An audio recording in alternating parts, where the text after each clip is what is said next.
Welcome to Volya Radio. Slava Ukraini!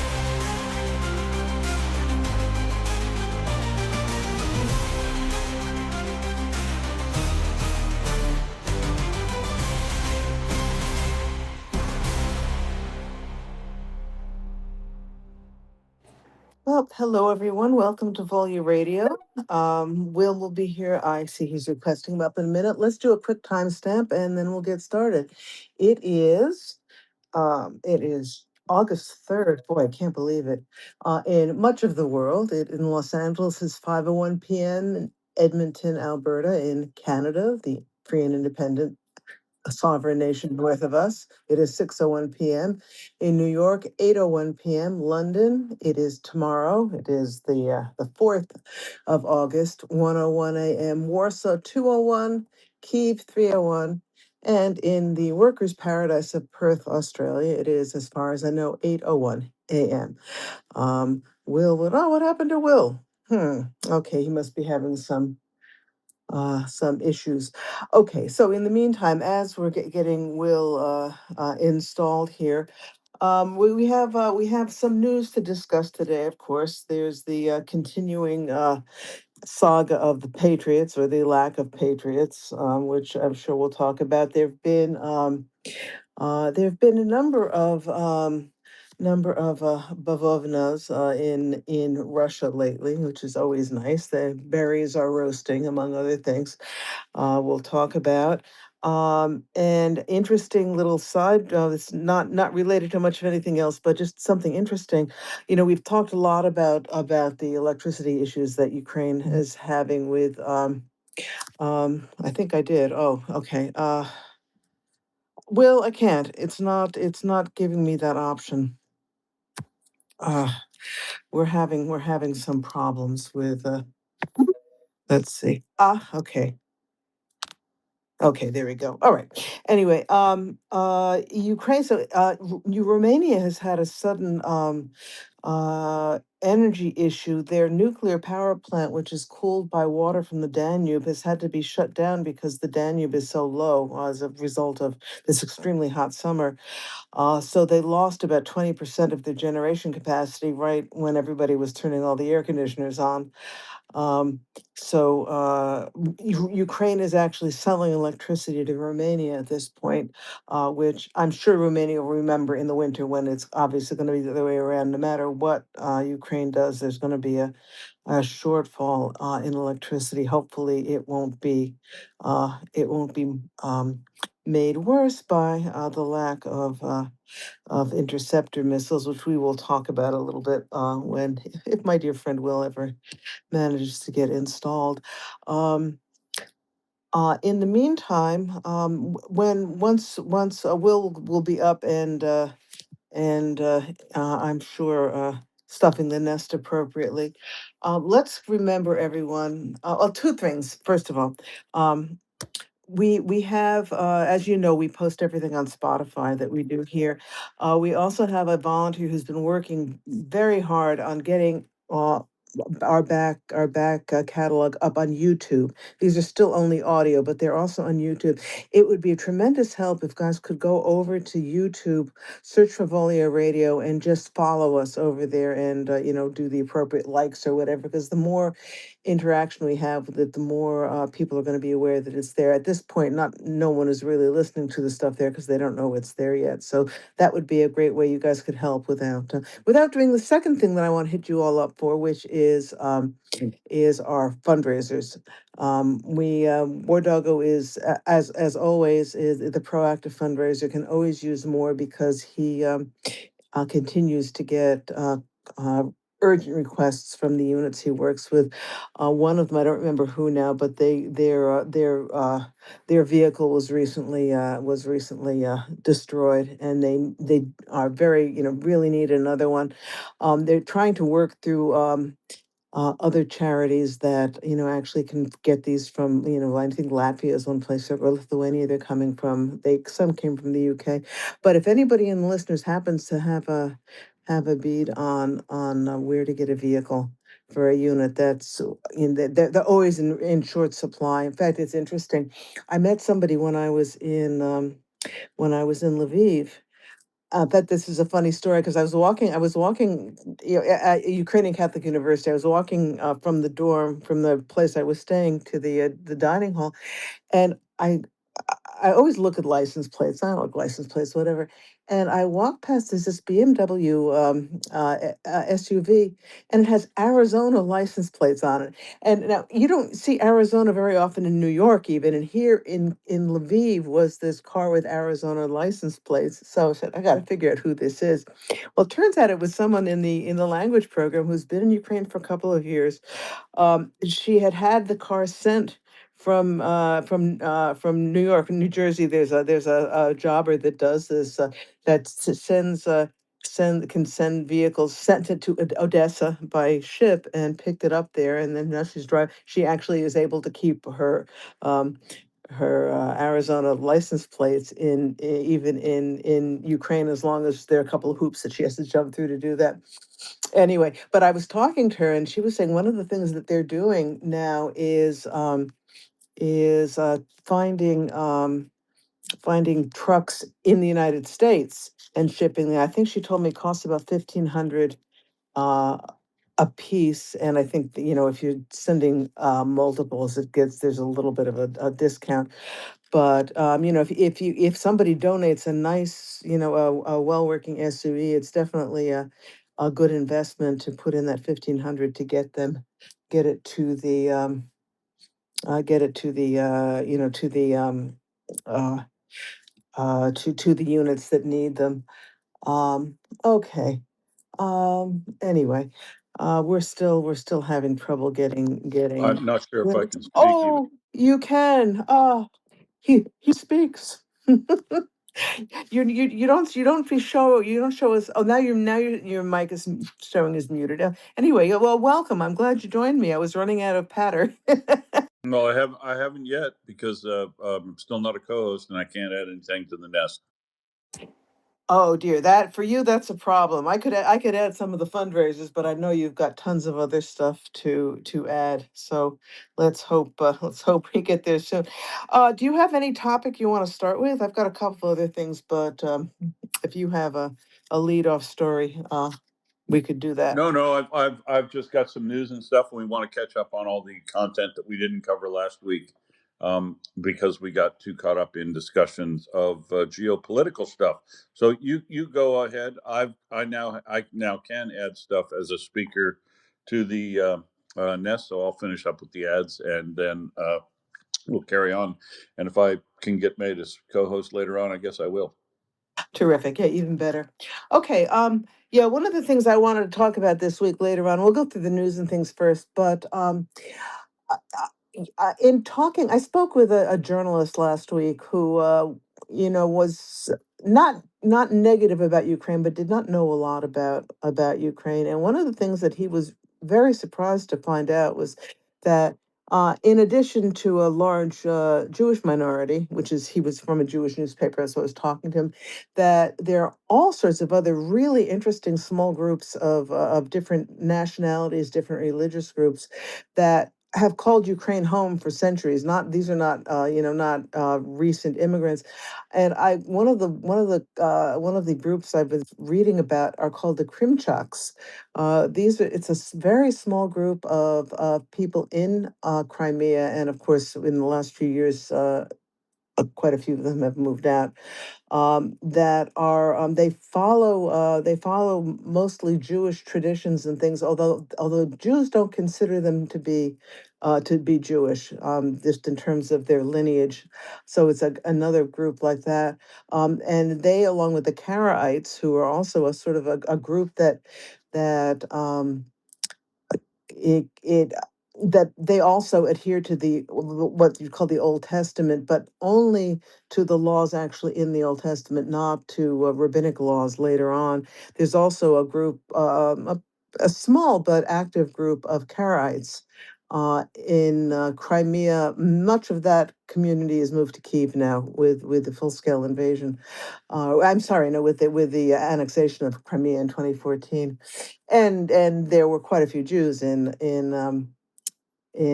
Crimea also. Many and Crimea and Dnipro and in Donetsk, who have many of them have moved either to Lviv or quite a few to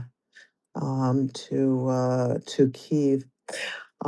Anyway, I so getting all sorts of interesting stuff in the nest there. So anyway, well, I'll get a little bit of that. There, in terms, it's interesting. There's the people tend to think, okay, Ukraine is full of only Ukrainians, Poland is full of only Poles, right? This kind of thing. But what's really fascinating is before the Bolshevik Revolution, before particularly before Stalin, historically, both Poland or Poland or the Polish-Lithuanian Commonwealth, that whole area, and Ukraine, were quite multicultural, and you see this in the food, you see this in the language. A lot of borrowed words in both languages that only came because there was a close there's a lot of interaction with other groups. There's even, I think we've talked about this before. There's even a community in central Ukraine that speaks Old Swedish. They after uh, they've been there for quite a few generations. I think they came about the time uh, when in Poltava, when there was the what was that, the 1600 something. There was the Russians versus the Swedes and the Ukrainians, and they lost, unfortunately. But anyway, anyway, it's interesting. We will try to go. I will try to give you a little more on some of that later. I hope, Will, that one of the first things I would love to hear your opinion about is what's been going on with the Patriots. I noticed that Whitaker, what is he, the ambassador to NATO from the United States? He says, "Oh well, Yeah. yeah, Ukraine is not going to have patriots, or you're not going to have license to make patriots by this winter." Terrific, but we have to ensure that Ukraine has air defense capabilities ahead of the winter. To which I say, yeah, well, where the f are they now? Ukraine needs their air defense capabilities now. If this is serious, and I think this is a throwaway line, I don't think he has any intention, honestly. But Totally, yeah. totally agree. Look, these two stories. That is where I'll start. The first two items in the left hand side of the net are Whitaker's statement that you're not going to have air defense missiles. Well, they're not going to be able to arrange the contracts. It's just kicking the can down the road. If they wait until December to arrange contracts for production of these things, you might as well wait until the war's over to arrange for production of Patriots in country. And essentially, this looks to me like a time wasting exercise on behalf of the Trump administration to try to um, uh, look like they're doing something for Ukraine sometime, but by right now is what's necessary. The 300 that were denied, the Patriot, the production license that was denied or delayed, and the failure to commit to spend the $400 million, even though it's mandated by law. It's not optional.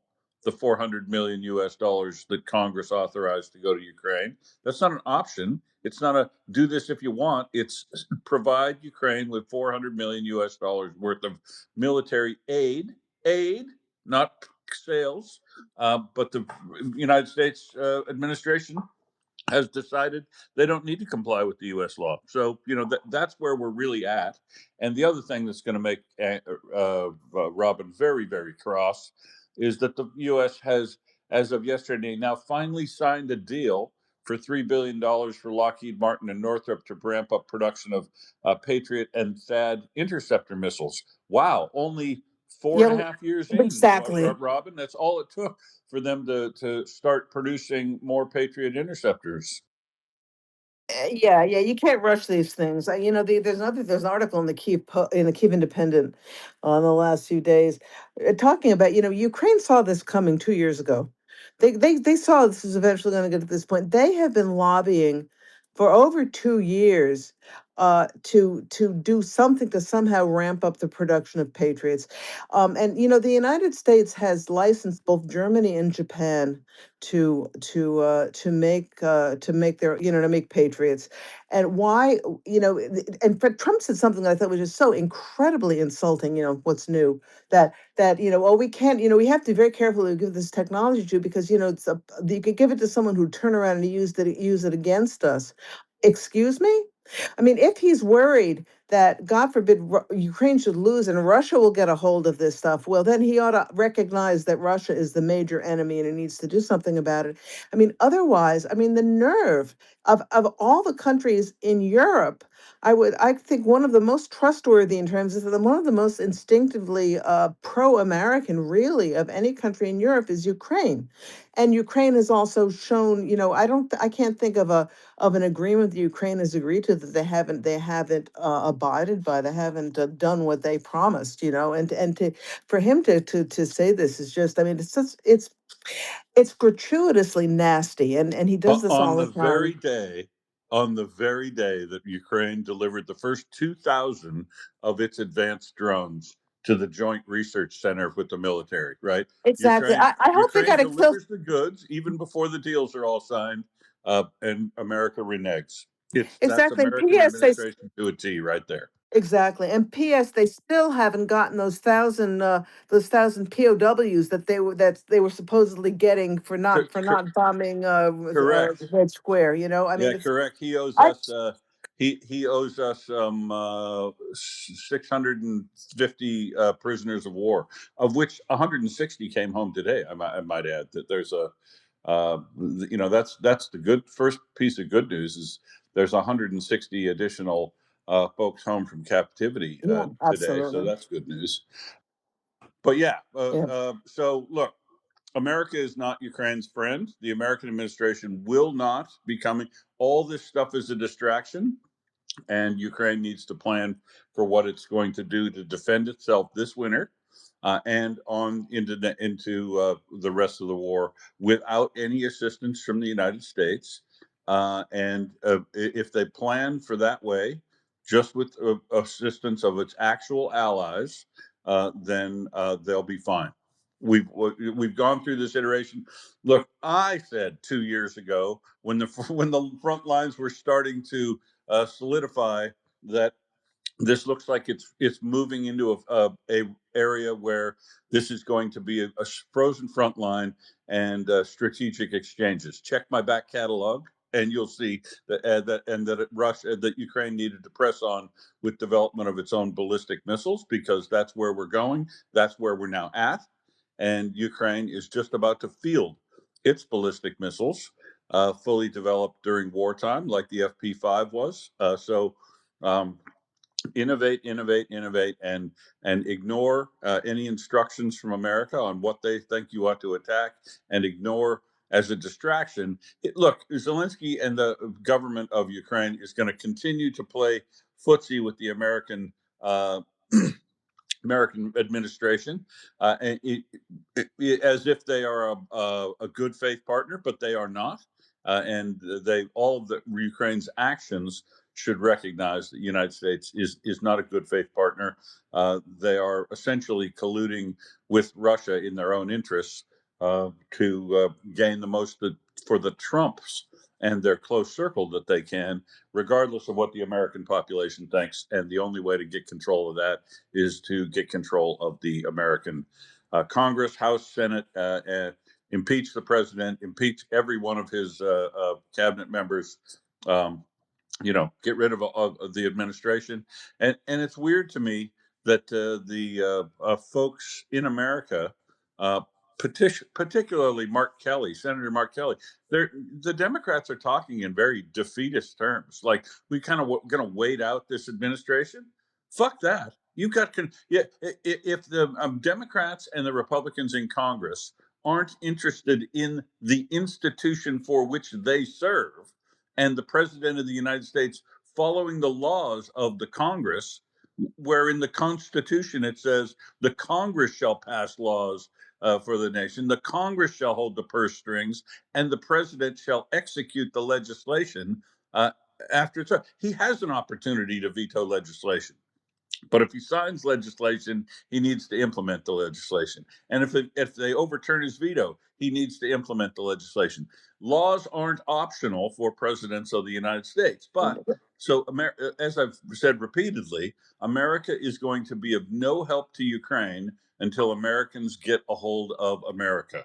Americans, right? Not Democrats, not Republicans, Americans who believe in the Constitution, who I guess I would call the real conservatives, need to take over the United States government and start operating as a constitutional democracy or a constitutional republic again, and then things might get better. But until then, it's all smoke and mirrors, and Ukraine needs to move on without it. And the truth of the matter is, if every country that holds Patriot interceptors right now handed over their entire stock to Ukraine right now, it still wouldn't be enough Patriot interceptors to knock down everything Russia's going to throw at them this winter.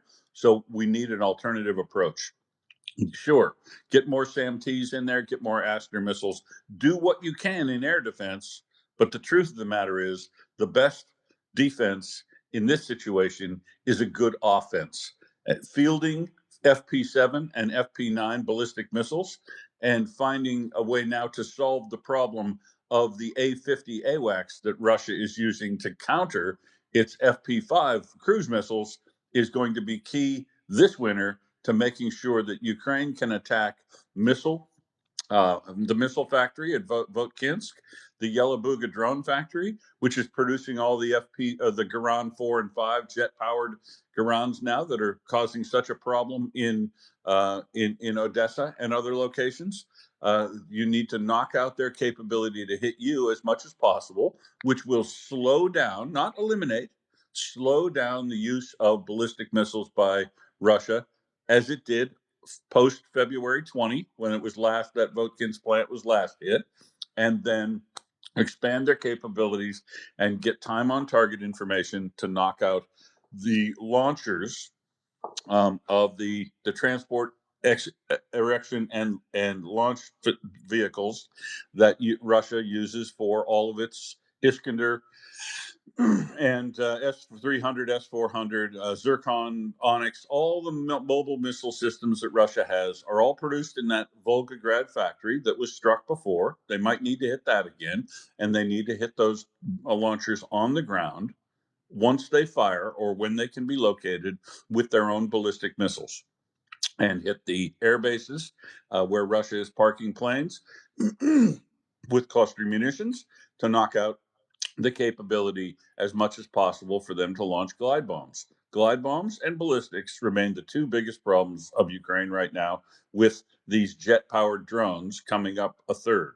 And there are answers to all of those things, but none of those answers are, we're going to shoot all of them down. You just aren't. And nobody's coming to help you. I guarantee you that if everybody said they were going to deliver all their Patriots, everything that's in stock, all 600 that are in Germany and 400 in Poland and everything, they're not coming, and B, if they were coming, they won't even arrive in time. So Budanov knows this. Shemal knows this. Everybody in Ukraine in a position of knowledge and authority is saying, folks, gird your loins for this winter time, because it's going to be murder theater in Ukraine, all the big cities again. And I will add to that, gird your loins also for the whining and bitching and crying, the severe lamentations that will come from Russia, because this winter, it's going to be a different story. This winter, Ukraine will also be having ballistic missile capabilities. And what I predicted 2 years ago will be on like Donkey Kong. This will be a short-range ballistic missile exchange fight. It will go into that. And that, terrible as it may sound, is the way forward here, because détente in conventional ballistic missiles works the same as it does for nuclear weapons. You stop smashing our electric and power and heat production facilities, and we'll stop hitting yours. But only after a first really big round that I've called Blackout Sunday for quite a while. And you search my timeline if you want to see how Blackout Sunday works, and I'll update it. I will update it and show you where all the substations that I want to see hit are, and get ready for the freak out in Russia. Because if you think they're got a problem with their wild berries being eliminated, wait till you see them not being able to get wild berries and sitting in their cold, dark apartments this wintertime, because that's what needs to happen. Needs to happen for Ukraine to stop the ballistic missile attacks on itself. Russia only understands deterrence. We've said it time and time and time again. Russia only understands deterrence. You need to show them how bad it's going to get, and then they might agree to stop doing the ugly things that they're doing for 4.5 years. I might mind, right? This will be the Yeah. sixth winter we're going into where Russia had said Europe and Ukraine are going to freeze in the dark. But this year, warm yourself a little bit on the glow and on the whining and simpering that will be coming out of Russia, because they're also going to freeze in the winter, and they know it. Robin, the mill bloggers and the propagandists in Russia are incredibly fearful of the ballistic missile threat that's definitely coming for them soon. Oh yeah, there's no question about it. What was that? What is that? I can never remember the name of that missile. The one that they painted pink. The star. I can't call it a penguin. That's The not it. Flamingo. Flamingos. Yeah. Did you see? There was someone in Russia had caught had filmed it flying over it. Like what? It was Yeah, about incredibly low. 40 meters off the deck. Yeah, And unbelievable. And I think they shot them all those down, but Ukraine is making a point right now with the shooting these off, that they have them and there's more to come. And I just hope to God they aim a lot of them in Moscow and St. Petersburg, because those are the people who really have to suffer to make a well, difference. the flamingos proved incredibly effective, including at Votkinsk. But before they use them in significant waves again, it appears that they only have the capability to fire about 6 at once. So they need to ramp up that capability, because they need to be able to launch about 20 at once to have an effect on some place like Yelabuga or Votkinsk, or launch them in conjunction with FP1s that will arrive after them, leave earlier, but arrive after the FP5s. But the key problem with the FP5s now is, since the 4th of July, Russia has been raising its A-50 AWACS aircraft and fighter airplanes into the air when they feel that these flamingos are coming. And the flamingos use this familiar pattern of going into Russia, uh, traveling slightly southeast out of Ukraine, getting onto the Don, Volga, and Kama River valleys, and following those to their targets, because they can fly, as you've seen, 40 meters off the ground, totally out of radar coverage for ground-based systems, but an airborne early warning radar system can find them. Russia has the best estimate is Russia has 4 A-50 AWACS planes. After the shoot downs previously, the kills on the ground, Russia has 4 of those incredibly expensive, incredibly high tech AWACS systems, and they are parking them all in Ulyanovsk and air bases out that way towards Chelyabinsk, to keep them protected, and they take them off and fly them around. Now, those things have a look down radar capability, like the sub that the Ukrainians are using, or American AWACS, and it looks down and it can find fast moving, significantly sized targets on the ground, and even the smaller FP1s. But the FP1s, when they were using AWACS to find and prosecute those, the fighters were only able to shoot down a couple of those. But in this last round of Flamingo launches, they were able to kill all 6 of those Flamingos before they reached about 2/3 the way to the target.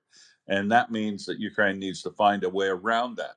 The way around that is very possibly a couple of things.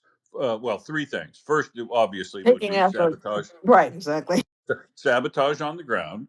The second is note the fact that with four AWACS, you need four AWACS planes to provide 24-hour continuous coverage over a big circle. But the Russians aren't using them that way. They are using these things, they're scrambling them and getting one up in the air to cover where they think these things are coming from. So, timing of the Flamingo attacks between the rotations of these these AWACS will be important, and overwhelming them because if they are able to overwhelm them in multiple directions or take multiple paths, then they 40 meters off the deck is so low that I don't feel they probably need to necessarily anymore follow those river valleys. They can just create other holes, other channels through the initial air defense in Russia, and then fly over land rather than over in the area where they're expecting to see them, and find a way in there. Ukraine will find a way around the AWACS, and make those flamingos very useful again. But right now, it does look like Russia has developed a capability, learn to use its existing capabilities in a way that's helping them stop the flamingos. But they're not stopping the FP1s and the FP2s. Those are still traveling greatly. So the other thing that Ukraine needs is a capability like being able to use Starlink inside Russian territory. But of course, that geolocation is geofencing is on, and we haven't heard another peep about any discussions with Musk about allowing the geofencing to be turned off for Ukraine's FP1s and 2s into Russia. But there's also they said no. So don't let anybody tell you that America and Musk and the president administration is going to do anything to help Ukraine, because they denied the missiles, they denied the right to make the missiles, they denied the money for funding, and they've denied the ability for Ukraine to use its own weapons inside Russia. So they're not going to come to help. However, here's the other thing: defense can oftentimes also be played by offense. If the countries that don't have patriots to give, also, if they were able to scale up what they've already given in the terms of storm shadows, scalps, rutas, Taurus, any other of the cruise missiles, the air launched cruise missiles, Ukraine can use its time on target data now, and those precision air launched cruise missiles to prosecute the launchers now, and prosecute some of the missile component factories that are close enough to hit in Moscow or in Russia right now, using their existing available ISR capabilities, their satellite recon, and the capabilities that they've got for intelligence on the ground. They could prosecute these targets themselves. And hitting them now is infinitely more important than waiting till winter, when air defense missiles may or may not, heavy on the may not, show up. You can't wait. They can't wait on this. They need to be knocking out these capabilities to slow down the production right now. Yeah, 100%. I mean, one of the things about having these A-50 radar planes up all the time, one of the things that people have pointed out is these things are not new by any stretch of the imagination, and they can't very successfully be repaired anymore because they can't get the parts that they need, which is similar to a lot of the And the two factories are being blown up. Yes, exactly. So, and the four is the bare minimum that they need. As you said, they started with 10, they're down to four. So having these up all the time, an aircraft only has a life of so many hours. So forcing them to have these up in the air all the time, we can't count on it, but with any luck, at least one of them will start having some mechanical difficulties, because of all of that. And they also need to be careful where they use them, because of course Ukraine shot two down, one over the Sea of Azov and one over Krasnodar, well inside their own territory previously, with the Super Buff 200 Franken-Massam. So these, Ukraine will find a way to address this A-50 problem, I'm sure. The other big problem that's coming up now that Ukraine is already working on addressing is the fact that Russia has been launching its own capability to replace the Starlink capability that was shut off for Russia. Ukraine has they put these Rossat satellites into the air themselves. I think they've launched 12, but three failed. So three or four of them failed, but these Rassvet satellites that Russia's been launching since March and putting in their, extremely low altitude satellites that are similar to how Starlink works. But Russia's some of them failed when they launched them. Some of them are working, and the coverage of Rassvet right now is 5.8%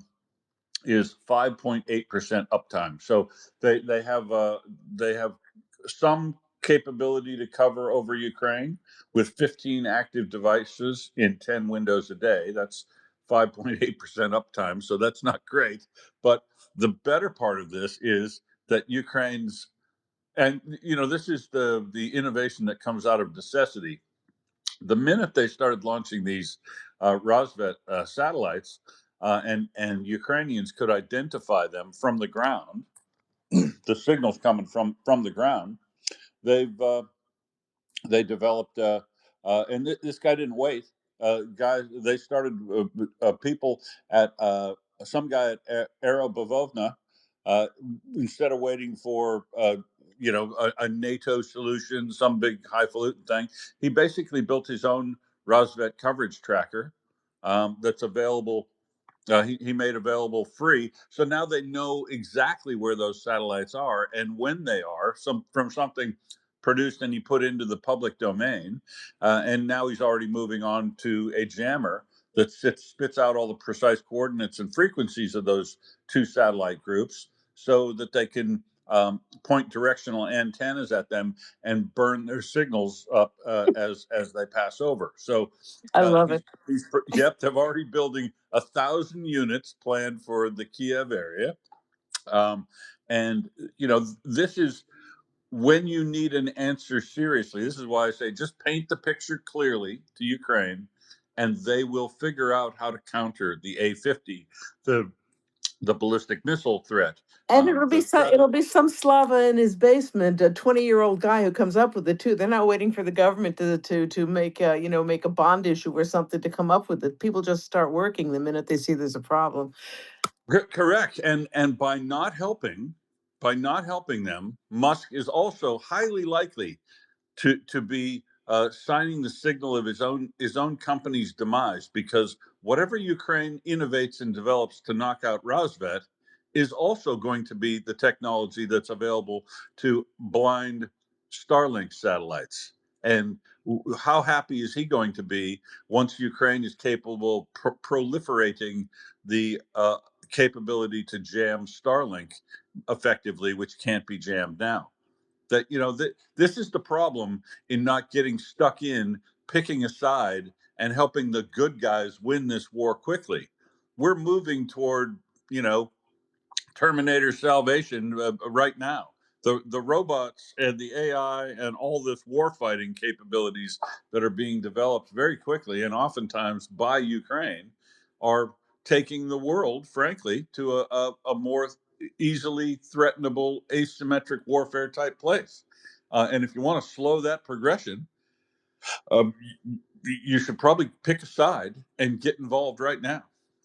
And that, as we've also repeatedly said, there is just literally no better example of good versus evil in this war since the Second World War. Easily, this is it, folks. Liberal democracy either wins out here or it's coming. The authoritarians are coming for you next. Down in my neighborhood, China's learning everything they can. North Korea is learning everything they can.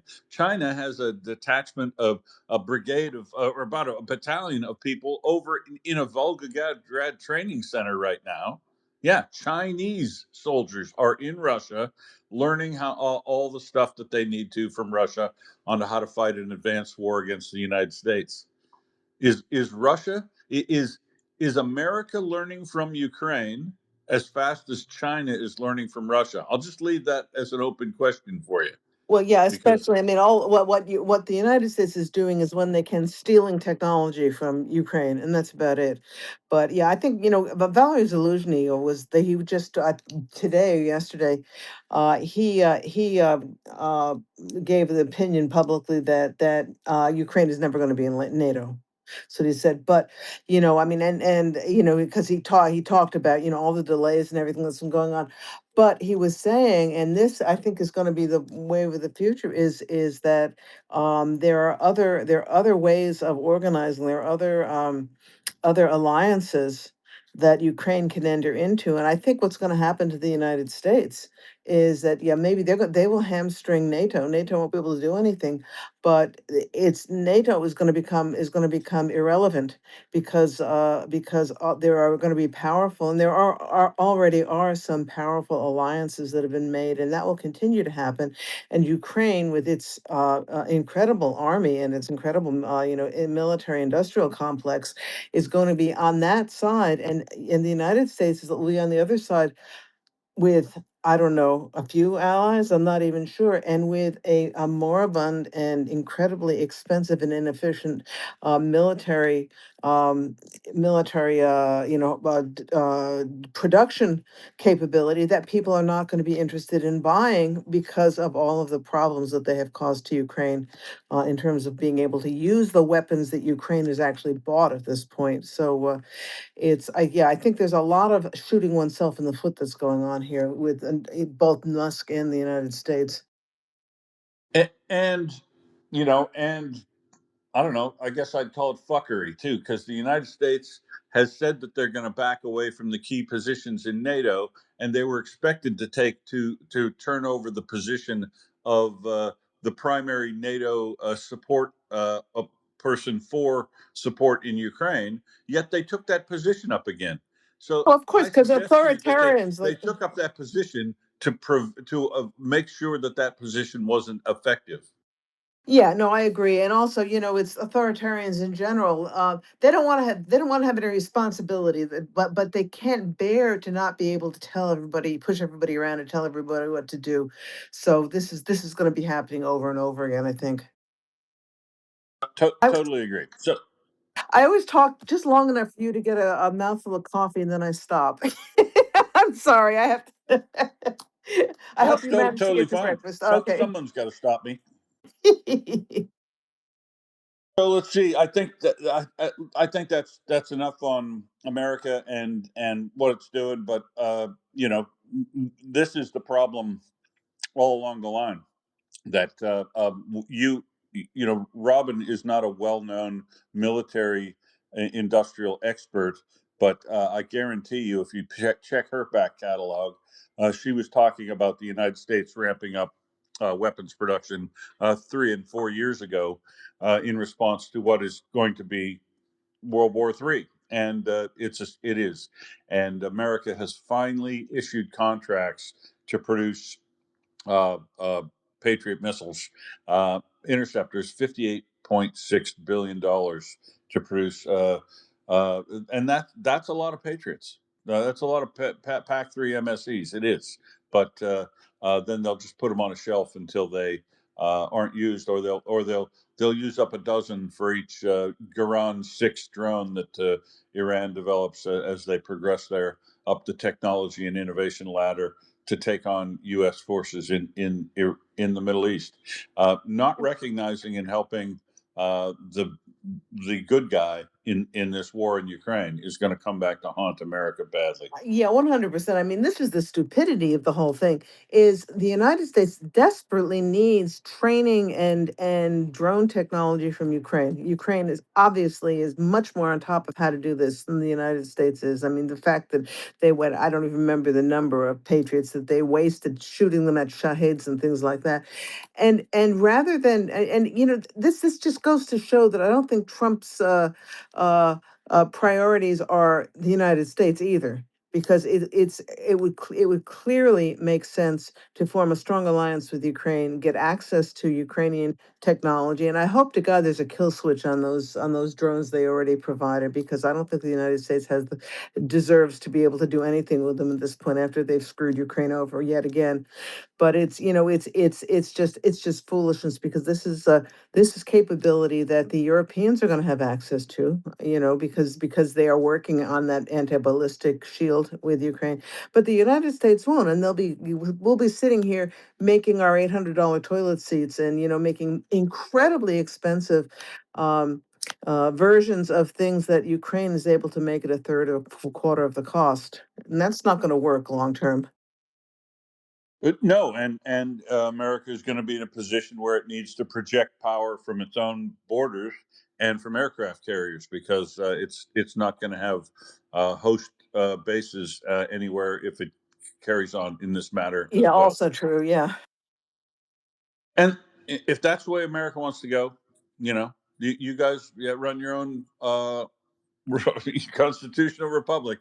You do you, baby. But I don't think anybody with two brain cells to rub together that's in a liberal democracy thinks that's the appropriate way to go. Yeah. What do you think James thinks? I think James is going to agree with a lot of what we've said, but let's find out. Hi, James.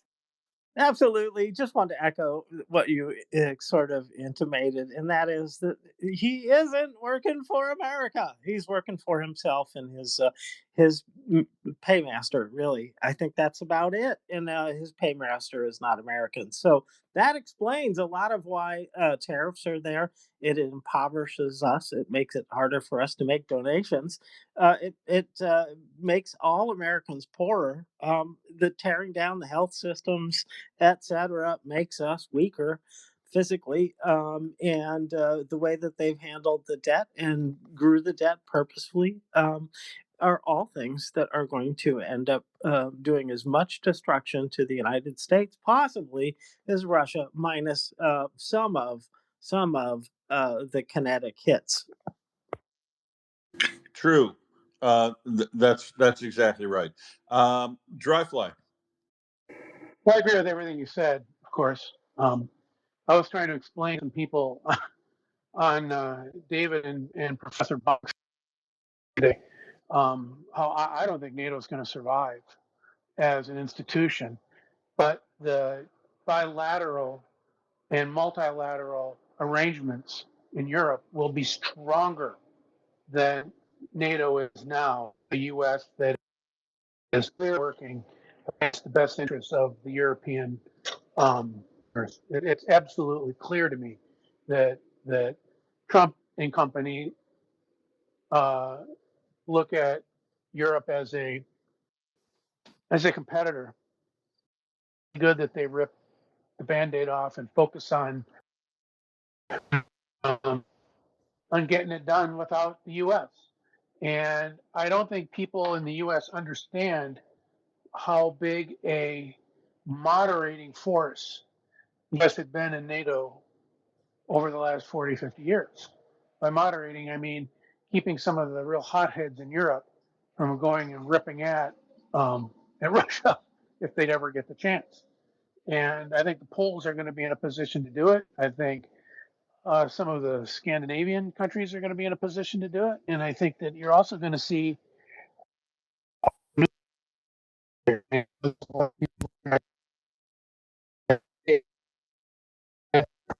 Hey, Dryfly, you're rubber banding really bad. Can only hear every third word. Yeah, let me see if I can get close to my Wi-Fi.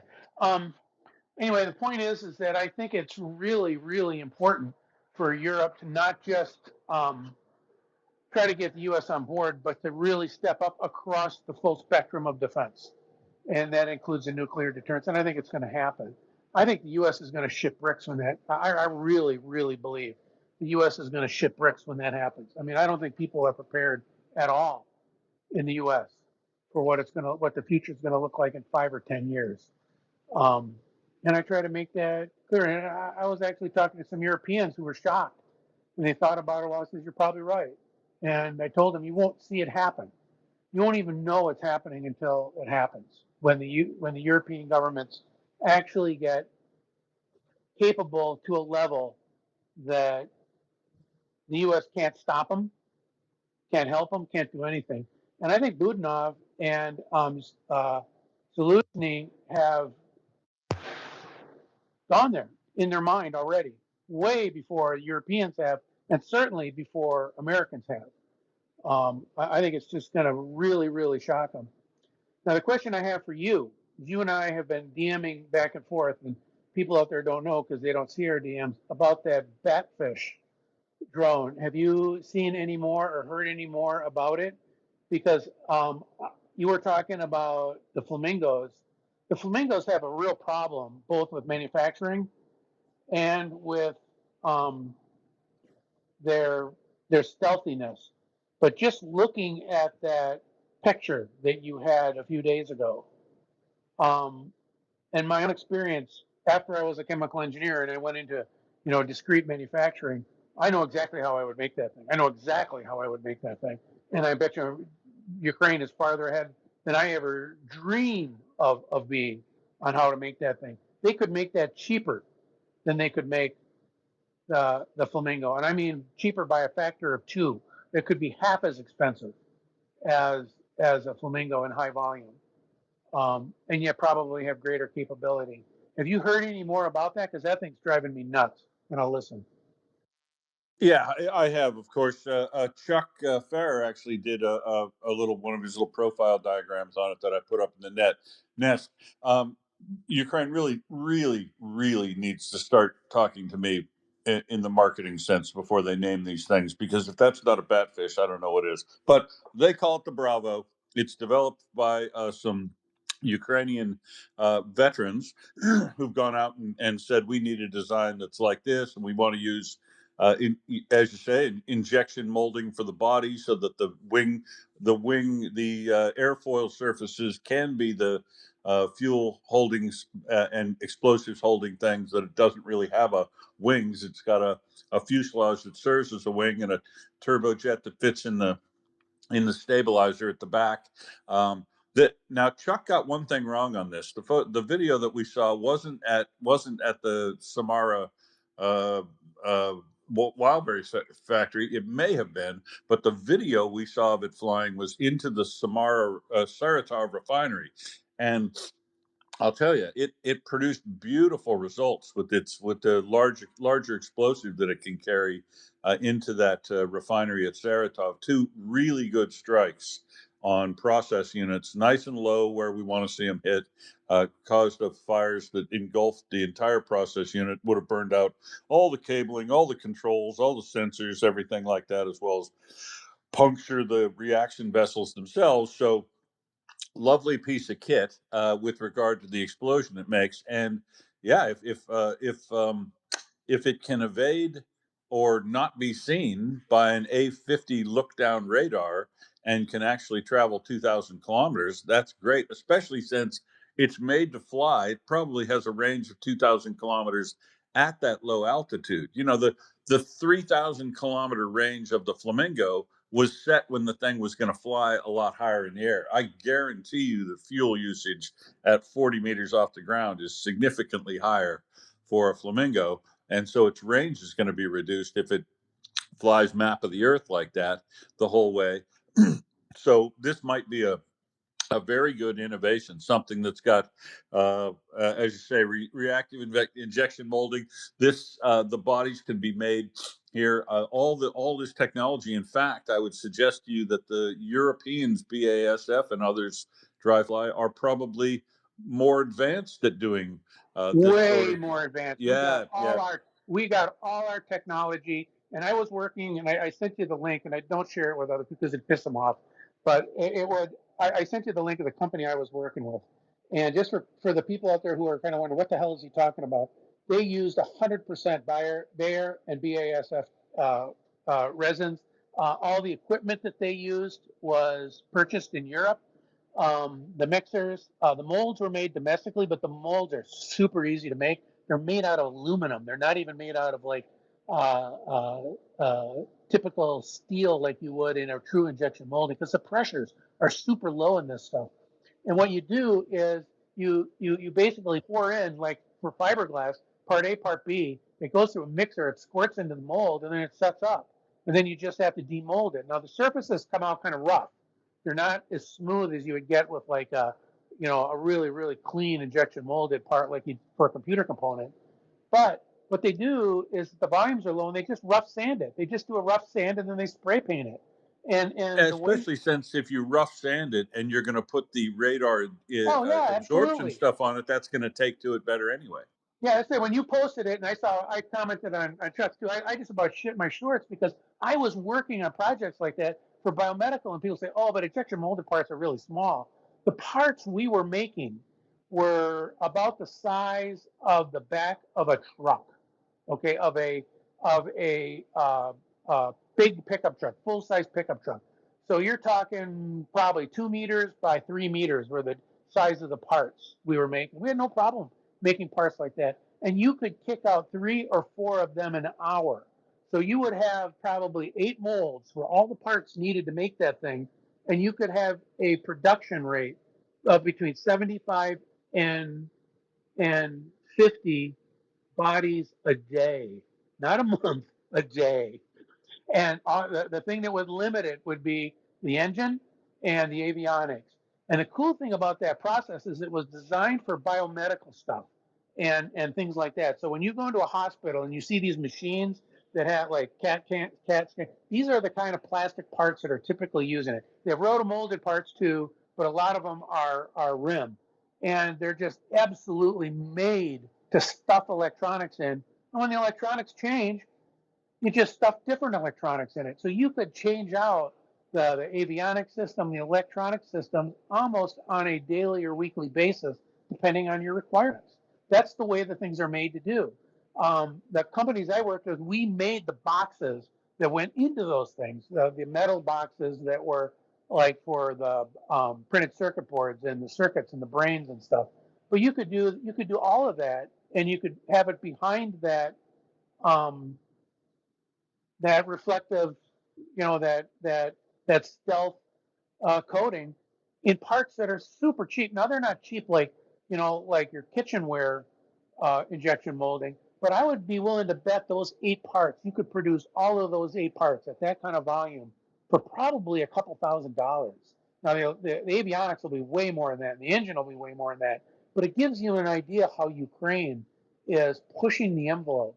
The chances of getting a U.S. company to even consider that, to think about it, even if you had a quote peddler like me calling on them, and I called on them. I called on aviation. I called on aerospace companies, military, and told with this process, with these guys, okay. And I just got the door slammed in my face every fucking time.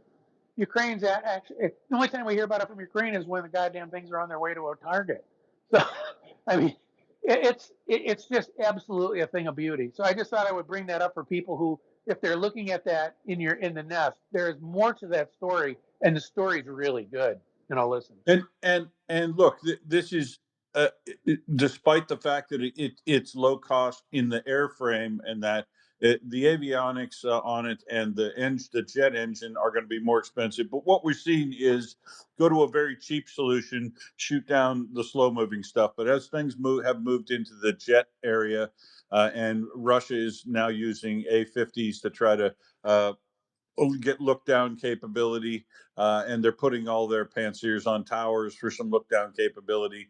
This sort of moving to a stealthy drone that costs a little bit more and can go a bit faster is probably going to be a successful. Well, it's clearly already a successful innovation. It just depends on the cost per strike, because if they're sending 10 FP1s and only one of them gets through, the cost of that entire strike is 10 times what an FP1 costs.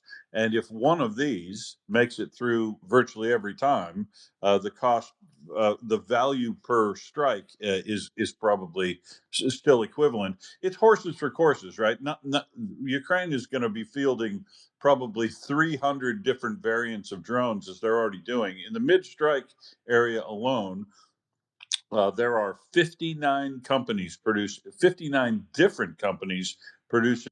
I'm telling you, for the U.S. defense industry to develop that product, to get it out, to get it tooled, oh God, 10 years, 8 years, something like that. It would easily be an 8 year, 10 year project. And that would be if it had a champion who actually pushed it through. And here's the other thing people have to understand. Yeah, those parts are cheap to make. The body itself is cheap. But the electronics inside it are going to be really, really not bad electronics. They're going to have top end avionics. It's very much like you see when you go into a modern hospital. The housing that the electronics are in, it isn't very expensive, but the electronics inside and very sophisticated. But they don't have to do much. They only have to hold the stuff that's inside it and protect it. Okay. Well, that's what this thing is doing. This thing is a shield, a radar shield that will fly, and it'll hold a ton of avionics that'll get it to a target and then go boom. I mean, the elegance of that solution. When I saw that picture, I literally almost fell out of my chair because I knew exactly what they were doing. Now listen. Yeah, thanks. So that is a great innovation. Now, Robin, before we get to talking about all the other current stuff going on that mockers will absolutely be interested in covering, we ought to move on to some of the content that you produce for us every week that we skipped all of last week, and I don't want to do that again. Yes, I was terribly offended. You must know. um, I had, as I've mentioned a couple of times, I had an interview with a journalist from an ultra orthodox Jewish newspaper about Jews in Ukraine, and because of that, I did some research. I thought I might just want to share with people here. Ukraine, although Ukraine has one of the largest Jewish communities in Europe now, particularly since many Jews have fled France over the last few years. But they tend to not be noticed as much because in Ukraine, unlike in other countries, the Jews are very well integrated into the general community. There are communal organizations, and the Jewish community is quite active, but they're not separated out the way even in the United States we tend to be. So I just want to go quickly over. There hasn't been a census in Ukraine since 2001, which is amazing. But I mean, certainly after 2014, it wasn't possible. But at that time, 103,600 people identified their as nationality as Jewish. Um, and the definition of who is Jewish gets to be really complicated depending on whether you're going by strict Jewish law, whether you're going on, well, the Nazi definition. If you have one Jewish grandparent, that's good enough. That was good enough for the Nazis. Um, 80 over almost 84,000 would qualify under Israel's law of return. So that's another number. Um, most of Before the full-scale invasion, there was a pretty large community in Crimea, and as I mentioned in Donetsk, a big community in Dnipro, where Igor Kolomoisky, who was known for other things at this point, mostly being extremely corrupt, and I think he's in prison at this point in Ukraine. But he was, in addition to funding some of the early militia units that were hastily organized in 2014 to fight the Russians off. He was very active in that. He also has put a lot of money into the Jewish community in Dnipro, and there's a huge Jewish center. It's an amazing, huge building that houses a bunch of fraternal organizations, a bunch of charities. They do a lot of relief work among people who, people even in Dnipro who came from Donetsk, who were driven out when the Russians took over. So and there are, I think, what did I see? There are Jewish life is mostly urban. This is something new. I mean, before the 20th century, Jews in Eastern Europe, many of them lived in small villages. In fact, in Western Ukraine, where the most of the Jewish population was in those days, um, they Jews and Ukrainians were quite well integrated in the small communities. Because as you know, anybody who's grown up in a small town, I mean, for example, where I grew up, there was one pharmacist. If you happen to be a racist, and he happened to be black, if you happen to be a racist, well, then you didn't have a pharmacy to go to, so you had to swallow your racism and deal with this man and be polite and be whatever. And I think that was the case in many of these small Ukrainian villages too. People related to each other as individuals rather than as from groups, for a long time anyway. Um, there's Uman is a special town. The founder of Hasidism of the Breslov Hasidism uh, lived in Uman, and it's the people who follow that brand of Judaism make a pilgrimage on the New Year, as often as they can, to Uman. It's this little town south of Kiev that I've seen. I mean, it's interesting. There's a small Jewish community there, and I've seen they put out videos of how they prepare for all their visitors. And what's interesting is I've seen interviews with the non-Jewish residents of Uman who it's sort of cute because they're sort of puzzled as to as to what's going on still, but but welcoming. And I know people who've gone there who have found it religiously uh, beneficial, but also, it's caused some more mixing, which is a good thing. Anyway, okay, I'm going on But too long, but yeah. I found it interesting that you said that the Jewish community doesn't accept some of these folks as fully Jewish. What, do they refuse to argue enough about where to go to lunch, or? Hardy har har har. It's the issue is this has to do with Jewish law, which is like law, any other kind of law. It's a law code, and there are certain stipulations that this is what makes a person Jewish. As you know, you're an Australian citizen, not because you feel it in your heart, but because you've done the legal steps that you needed to be Australian. Oh, I In feel it in in my heart, baby. I know, darling, but that and $3 to get you right on the subway if you didn't also have the piece of paper from the government, correct? Well, sure, there's that. Yeah. Um, but I mean that's just in terms of numbers. From everything that I have read, and I have not been that in touch with the organized Jewish community, just because I haven't been in close proximity to where I would have been able to meet people, hanging out with Ukrainian Greek Catholics mostly. But this is not nobody is told don't show up here because we don't consider you Jewish. People are it's a welcoming community. I mean, Jewish Ukrainians are like Ukrainians in general. I think they're quite welcoming, and I definitely have seen reports about different during Passover or during Purim, which is a very happy holiday, that everybody shows up, even people who aren't Jewish by any stretch of the imagination. They show up to celebrate, and everybody is welcome. So it's not a big deal. It's just a matter of, if you're trying to get hard numbers, you have to define people somehow. Anyway, It's true. They were having I forget which Jewish celebration thing. I just walked up on one in Lviv one time where a group was at, and there were obviously, what is it, Hasidic Jews that wear the long the right. hair Yeah. thing. Yeah. Okay, so it was definitely those guys, and I just kind of walked up and asked what the thing was, and they didn't run me off, and even though my skin burned a little bit, they didn't run me off the UKU campus when I was down there either. So they're very accepting of even us atheists, provided you're. And this is the important thing to remember about all the discussions that's going on around the world about your where you belong, right? these people don't belong in America, or these immigrants don't belong in Australia. What you said is absolutely correct. You belong in Ukraine if you're a Ukrainian citizen.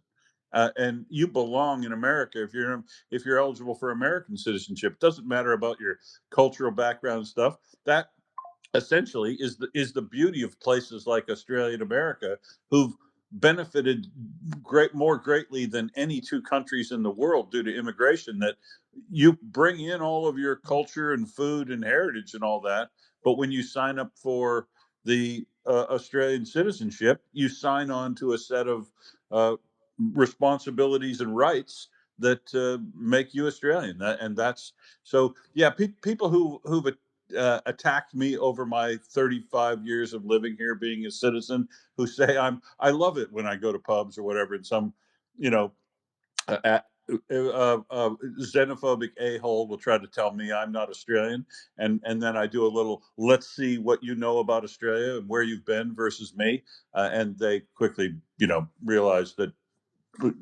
I'm as much an Australian as them, and this is the same thing everywhere. A lot of countries could learn a lot from Ukraine about this subject. It's about what really matters, right? What makes you Ukrainian is wanting the Ukrainian nation to survive, despite whatever, your differences in politics and religion and different cultures you brought in and all that. None of that makes any difference, because if your primary goal is, I want to live my life here in Ukraine, free from the oppression of an ugly neighbor, which they all voted on in 1991. That's why this nation is going to carry on, continue, and essentially get back all of its territory, because they're just not willing to live like the Russians would require them to do. Yeah, as serfs. Yeah, they're not willing to go back to that. And what I find fascinating is, Ukrainians are Eastern Europeans like Poles and Hungarians, everybody else. Their concept of nationhood didn't start out like this. There definitely was an ethnic component to, who was Ukrainian, say, 100 years ago, as who was Polish or anything else. And I find it fascinating that, I don't know whether it's in response to, you know, uh, I'm not sure what it is, but it fascinates me. For example, I've had discussion with several Ukrainian friends, and I asked them about President Zelensky being Jewish. And I said, was there ever any discussion of that where people, I mean, the Russians sure talk about it all the time. Um, and to a person, everyone I've discussed this with, and I've discussed this with several people, it was like, well, why should that make any difference? What does that have to do with whether he's Ukrainian and he's our president? What does whether he's Jewish have to do with anything? And I remember trying to explain to a Ukrainian friend of mine how race works in the United States. In Brooklyn, there's the Haitian area, there's the black area, there's the Jewish area, there's the Italian area, there's the Russian area. All these little, it's the balkanized areas. In Ukraine, you don't find that. You find everybody lives with everybody else, and I'm not sure why. This is something I'd love to corner Yaroslav Hrytsak about. It just fascinates me that Ukrainians have, if they ever had that attitude of us against the world, whatever, they don't have it anymore. As you're saying, anyone who shows up in Ukraine and is loyal to the state and wants the best for the state and is working for Ukraine is accepted without a problem. In fact, I mean, when we've talked about it before, Vitaly Kim, who is now in the central government, he was the governor of Mykolaiv province for a long time. His family is several generations back came from Korea. But when you see him speak, first of all, he speaks obviously perfect Ukrainian. He grew up in Ukraine, and nobody ever, it doesn't ever come up, And saying that Rustam Umarov, who's a Tatar, it's just it fascinates me anyway. Now, just to get back onto this topic of there are quite a few community institutions, Jewish institutions in Ukraine. There are, as I mentioned, some of them. There are, a bunch of synagogues, I think 800 synagogues in Ukraine. Can you imagine? It's a big community. Schools, kindergartens, youth organizations, museums, cultural centers. I mentioned the Menorah Center in Dnipro, and the Joint Distribution Committee, which is an international group, has a nationwide network of social welfare centers that work with, and not only with Jews, but in general with relief for people in difficult circumstances. There also are still, and this is hard to believe, in 2026, 5,200 Holocaust survivors who still are alive and living in Ukraine, and that's. You got to be pretty ancient at this point now, but that's still a large group. Yeah, Um, there must be some healthy eating there because that is a huge yeah, group. We don't have. I think we got about two or three left in Australia, yeah. and I mean, obviously, not that many would have moved here, but that's some old folks taking care of themselves. But we Sorry, got. James, you're rubber banding a little bit. Say it again. I think you said we have connection. Yeah, host connection issues. Okay, guys, our host phone will be working on this. Come back if we get dumped. There's been a little instability recently. Wonderful. Anyway, okay, what were we saying? Oh yeah, 5,200 Holocaust survivors. Yeah, they must. Yeah, healthy. And these people, Ukrainians of that age, did not only live through the Holocaust, they lived through the Holodomor 10 years before that. So, and I remember reading a really, really sad story about someone who was in their 90s, who was one of these people who ended up being killed by a Russian bomb, a Russian, by bombardment. I don't know if it was a drone or what. I think it was in Odessa. Someone had lived through the Holodomor and survived the Holodomor, survived the Holocaust, and the Russians finally got him in the end, got her in the end.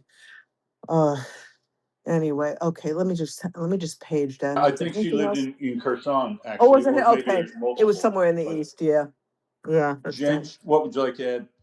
Well, first, thanks for reinforcing the concept that it is not what the people are, but what the people do that can come into your country. And I wanted to add to this that sometimes it is very appropriate to keep some groups out. And we know one right off the bat that we should not be letting into our countries, and yet we do. And they make all this noise, stir up all this trouble about the divisionism that can be stirred. Yet the most obvious people to keep out are the ones that are taken over. Anyway, Russia and America primarily, but lots of countries, same thing. It, Anyway, it, it uh, does it does yeah, shock me, James, because I have the Vatniks in my DMs all the time, and there are a couple of them who openly live in America and continually dance on the graves of Americans. They think they're going to upset me by pointing out all the people that are dying in the American soldiers that are dying. They dance on the graves of American soldiers in the Middle East and continually try to, anytime anything goes remotely bad for Ukraine, I get hundreds of people, they're flooding my DMs with the bad stuff, how it's all doom and gloom.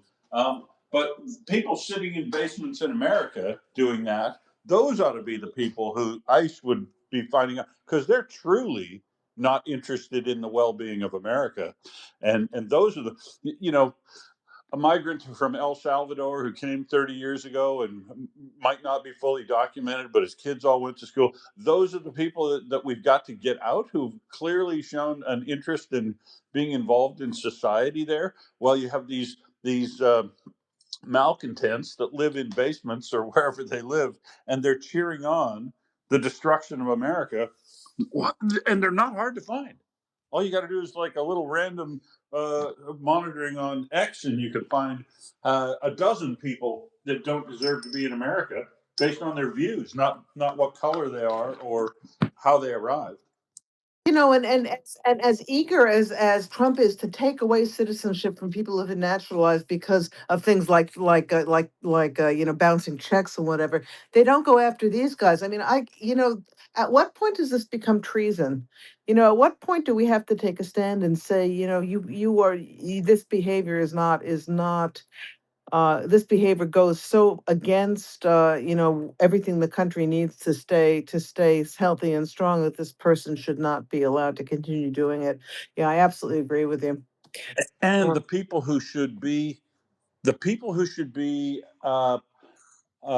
the biggest supporters should find the sim. I find it hard to believe that the progressives in Australia and the progressives in America and any place else in the world where you're facing these problems in Europe, the answer is to just say it out loud.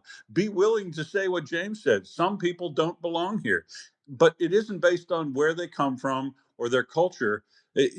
All are welcome, but don't bring your intolerance. If you bring your intolerance, your culture, your food, everything, you could all come in. But if you think you're going to come to Australia or America and remake it into an intolerant society like the one you possibly came from because you didn't get your way, forget about it. You're gone. And that goes to I'm not talking about religious people necessarily. I'm talking about these Russians who are living in America, Vera from Long Beach, who want all the convenience and the nice things, but they want to be able to kick out the people that they don't like, even though they just arrived. It's the height of hypocrisy. Right, exactly. And I mean, we have, I live living in Brooklyn. There's a large Russian community down in Brighton Beach, not so far from me. There are people who've been there 40 years. They don't speak a word of English, and they have no concept of what the United States is, other than that they can get consumer goods more easily than they could back in Mother Russia.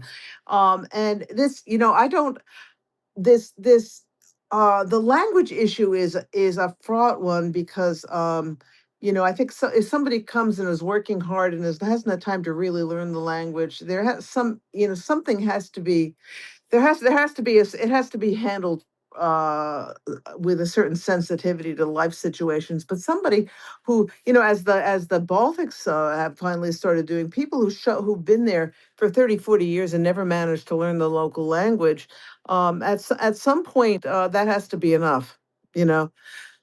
Um, Okay, two other things I just wanted to mention, then we can go back to the news, is language. As we're talking about here, the Jewish community in Ukraine was largely Russian speaking. There's some Yiddish, not a lot though.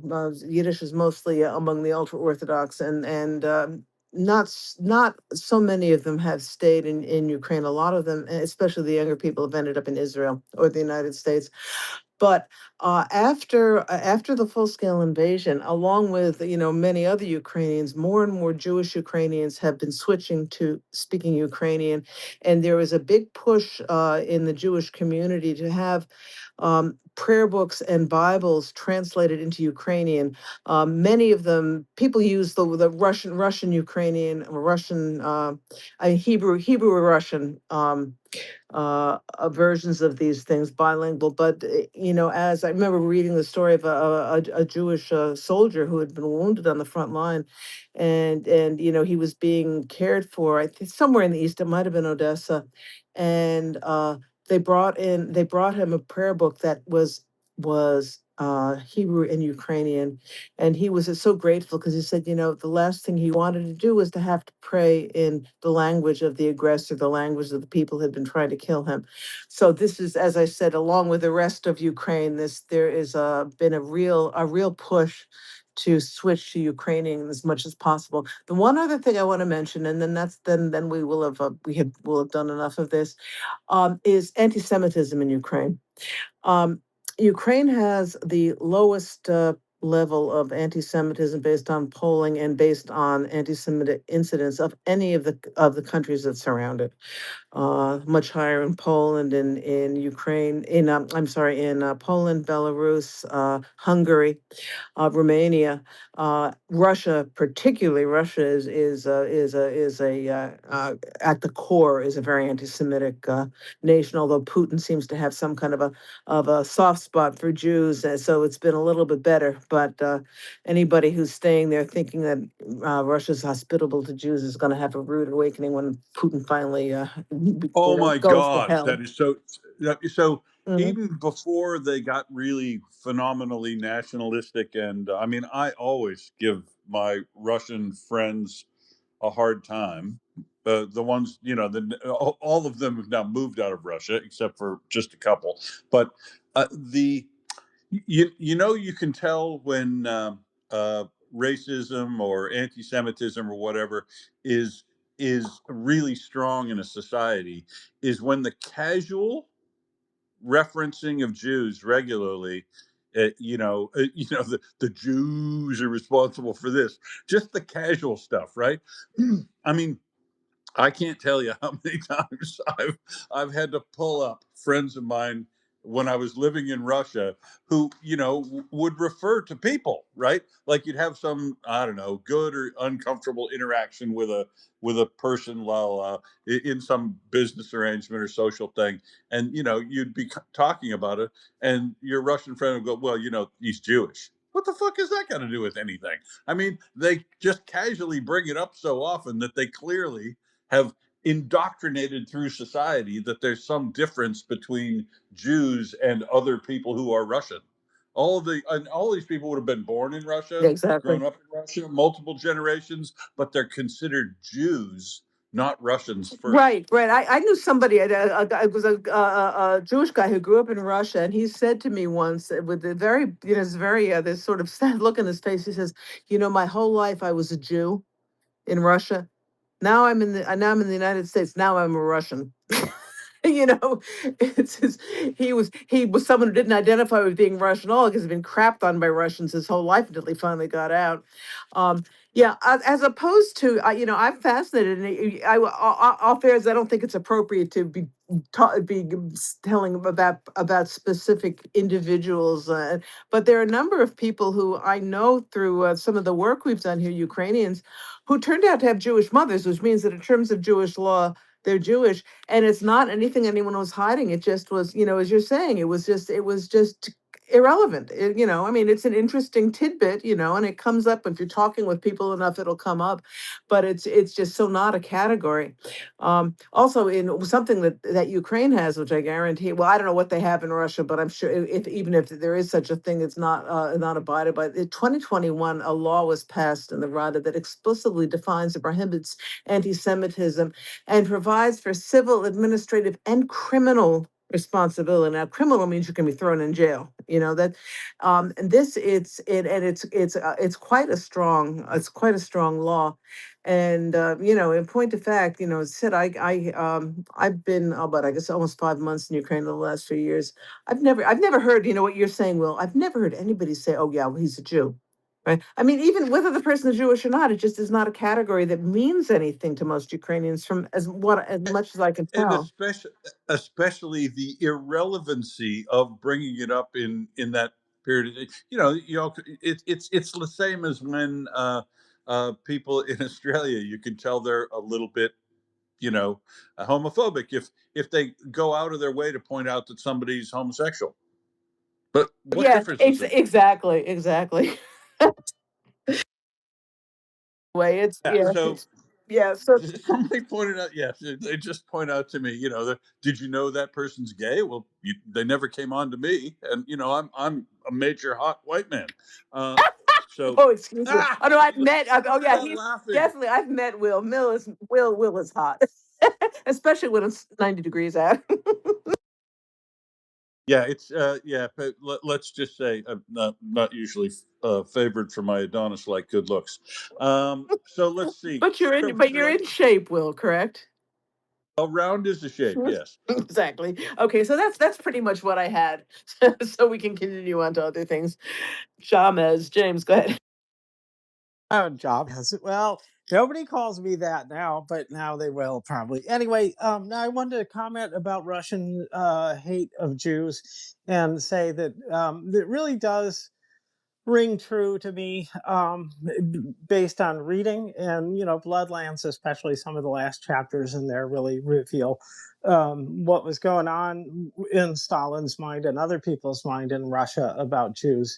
And what I see is the greatest psyop of our times, the genocide by Israel on Gaza.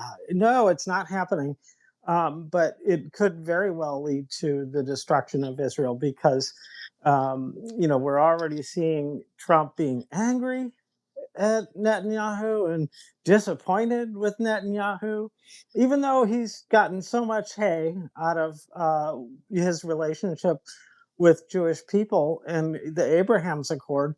He is not above stabbing them in the back. And who would that serve most? It was a great help at the time when the war started.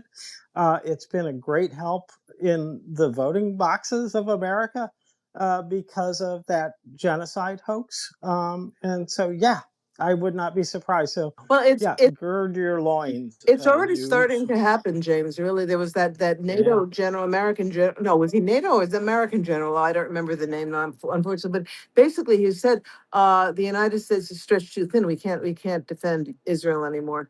So this is already happening. Yeah. Yeah. Wow. Yeah. It's going And fast, isn't it? I must say this, when you're speaking of Israel, I spent a year in Israel and I am very attached to Israel. And I see a lot of parallels between what's happening to Ukraine and Israel's, in Israel's history also. And one of the things that I, learned from what's been going on in the last few years in Gaza and in the West Bank, is the dangers of wars just going on indefinitely, and the dangers of people become damaged on both sides. People become, everyone has lost someone. There's a lot of, when you lose a family member to in some kind of a war or whatever, there's going to be a lot of anger against the other side. And this is, what's, as I said, what has been going on in Gaza in the last few years. Um, 20 years ago, Israel would have never allowed it to happen. I mean, Israelis, they had a very strong moral compass, as do Ukrainians. And I just worry that if we go on forever and ever with this war in Ukraine, I mean, not only is causing terrible suffering, so many good people have been lost because of this, but there's a limit to how long you can live at war with genocidal monsters on your border trying to kill you before it starts affecting how you live. Host Khan again. I'm Oh, sorry. geez. Oh, I don't even see that, huh? Host Khan. Okay, Yeah. thanks. But there's a point where people become so damaged and society becomes so damaged from it. So this is another reason, along with the children. There was a story about a child soldier, a child who was lost, one of the many children, that and hundreds, tens of thousands of children that have been kidnapped by Russia. They finally located one of these children after losing contact with him for a while. He's now in the Russian army. They found how they know where he is because they found a picture of him, in a Russian military uniform, being sent into Ukraine to kill his own people. And And that's really important. That I put up a story about that from Clement Milan in the Nest today about the militarization of children in Russia, including in the occupied territories, where they're essentially, in my view, taken the childhood away from little small children in elementary school all the way up through high school. By the time they reach high school, they're literally in basic training. They're not just wearing little hats and army uniforms and marching around and doing little dances and stuff. They're not so they start to culturally indoctrinate small children into the military, militarizing small children, so that it's the next easy step is to get them fed into the military, uh, a recruitment process and meat grinder later on in life. I mean, folks, Right. if have a look at this video and this thing from Clement Milan, and note that it is formal policy inside Russia to start providing this type of training to children from the age of 16. And And it's even this is like VOTEC training. It's mandated by the government that children not optionally have to have if they're going to enter high school. and the Ukrainian kids in the temporarily occupied territories, they are forced into a Russian curriculum. They're not taught Ukrainian in school anymore. They're certainly taught Ukrainian history. They're taught all the lies about Ukraine and Ukrainians that everyone else in Russia is taught. So And, these and they've children been are, yeah, they've been scooping them up for summer camps in the right, occupied territories right, and sending them to summer camps away from their parents, where they can fully indoctrinate them in military style training camps during the right, summer. It's right. And unconscionable what they're doing. they're stealing they're stealing their heritage from this, stealing their identity. These are Ukrainian children and I mean, okay, it's another war crime. It almost seems superfluous to say that everything that Russians do is a war crime. But these are children who, even when Ukraine gets them back, there's, some that they've gotten back so far. It's been a tremendously difficult process. Some of these kids, they finally get back to Ukraine. They want to go back to Russia. They hate Ukraine. They want to be Russian because of the indoctrination they received. And it takes a lot of time and effort and patience to try to repair the damage as much as they can. I'm not sure that they're going to be able to with a lot of these kids. This started particularly, most more actively after 2014. I mean, that's most of a child's life.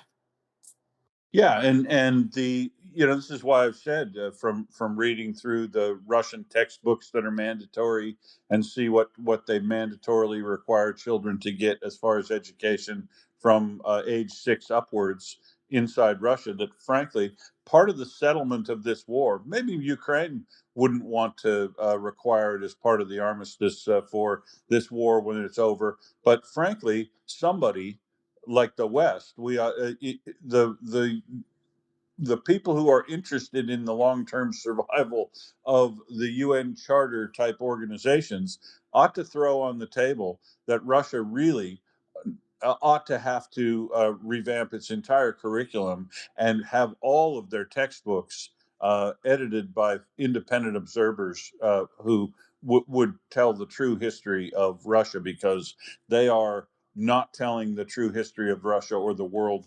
mandatorily to any of their children, and now to children in the occupied territories. So yeah, it's going to be like deprogramming all these people from a cult.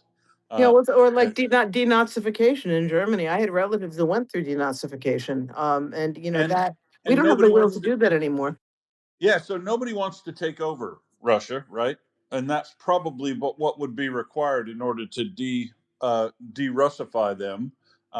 But so the only other option for Ukraine is to make sure that the entire society isn't capable of rebuilding and providing a threat, which is why Ukraine is going to press on in this war to eliminate Russia's capability to support itself, and highly likely result in the breakup of Russia into component parts, because then at least some of those component parts might develop a bit of culture and a government structure themselves, where they won't become an immediate threat to their neighbors. It's the only thing Ukraine's not a superpower. It doesn't have nuclear weapons, so it can't compel the level of things that the United States could if they were appropriately and actively involved. And I don't think Europe's going to collectively get together and require the kind of changes that would be needed in Russia in order to lift all the sanctions and not isolate Russia after the war. They'll probably lift all the isolation of the war as soon as the war is over too far, right? So that they can all get back to making money. But you're going to get back to making money with a cancer inside Russia if they're allowed to continue to indoctrinate children and teach their entire society lies. They'll come back in some form unless they balkanize, unless the country breaks up. And I mean, essentially, Ukraine has said this will be our last war. This is the last war with Russia, meaning they are going to eliminate Russia's capability to threaten them again in the future. Now, in the process of doing that, demilitarizing Russia and detoothing it from everything, they'll probably have to go so far that the Russian government or the system will collapse. Now, Russia's saying, "Ooh, they're after eliminating Russia." They're not after eliminating Russia. Elimination of Russia will probably just be a consequence of detoothing and making Russia not a threat again after the last war. Because Ukraine doesn't want to go through this again in another 20 years, and they will if this Russian government and this system is allowed to survive in any form like it is today. Yeah, no, that's exactly right. And Ukrainians have centuries of experience with Russians. God willing, I mean, Budanov has made that very clear too. That they're not interested in giving an inch of land to the Russians. And I mean, I personally, that's what I'm hoping for is that the Russian Federation, so to speak, falls apart.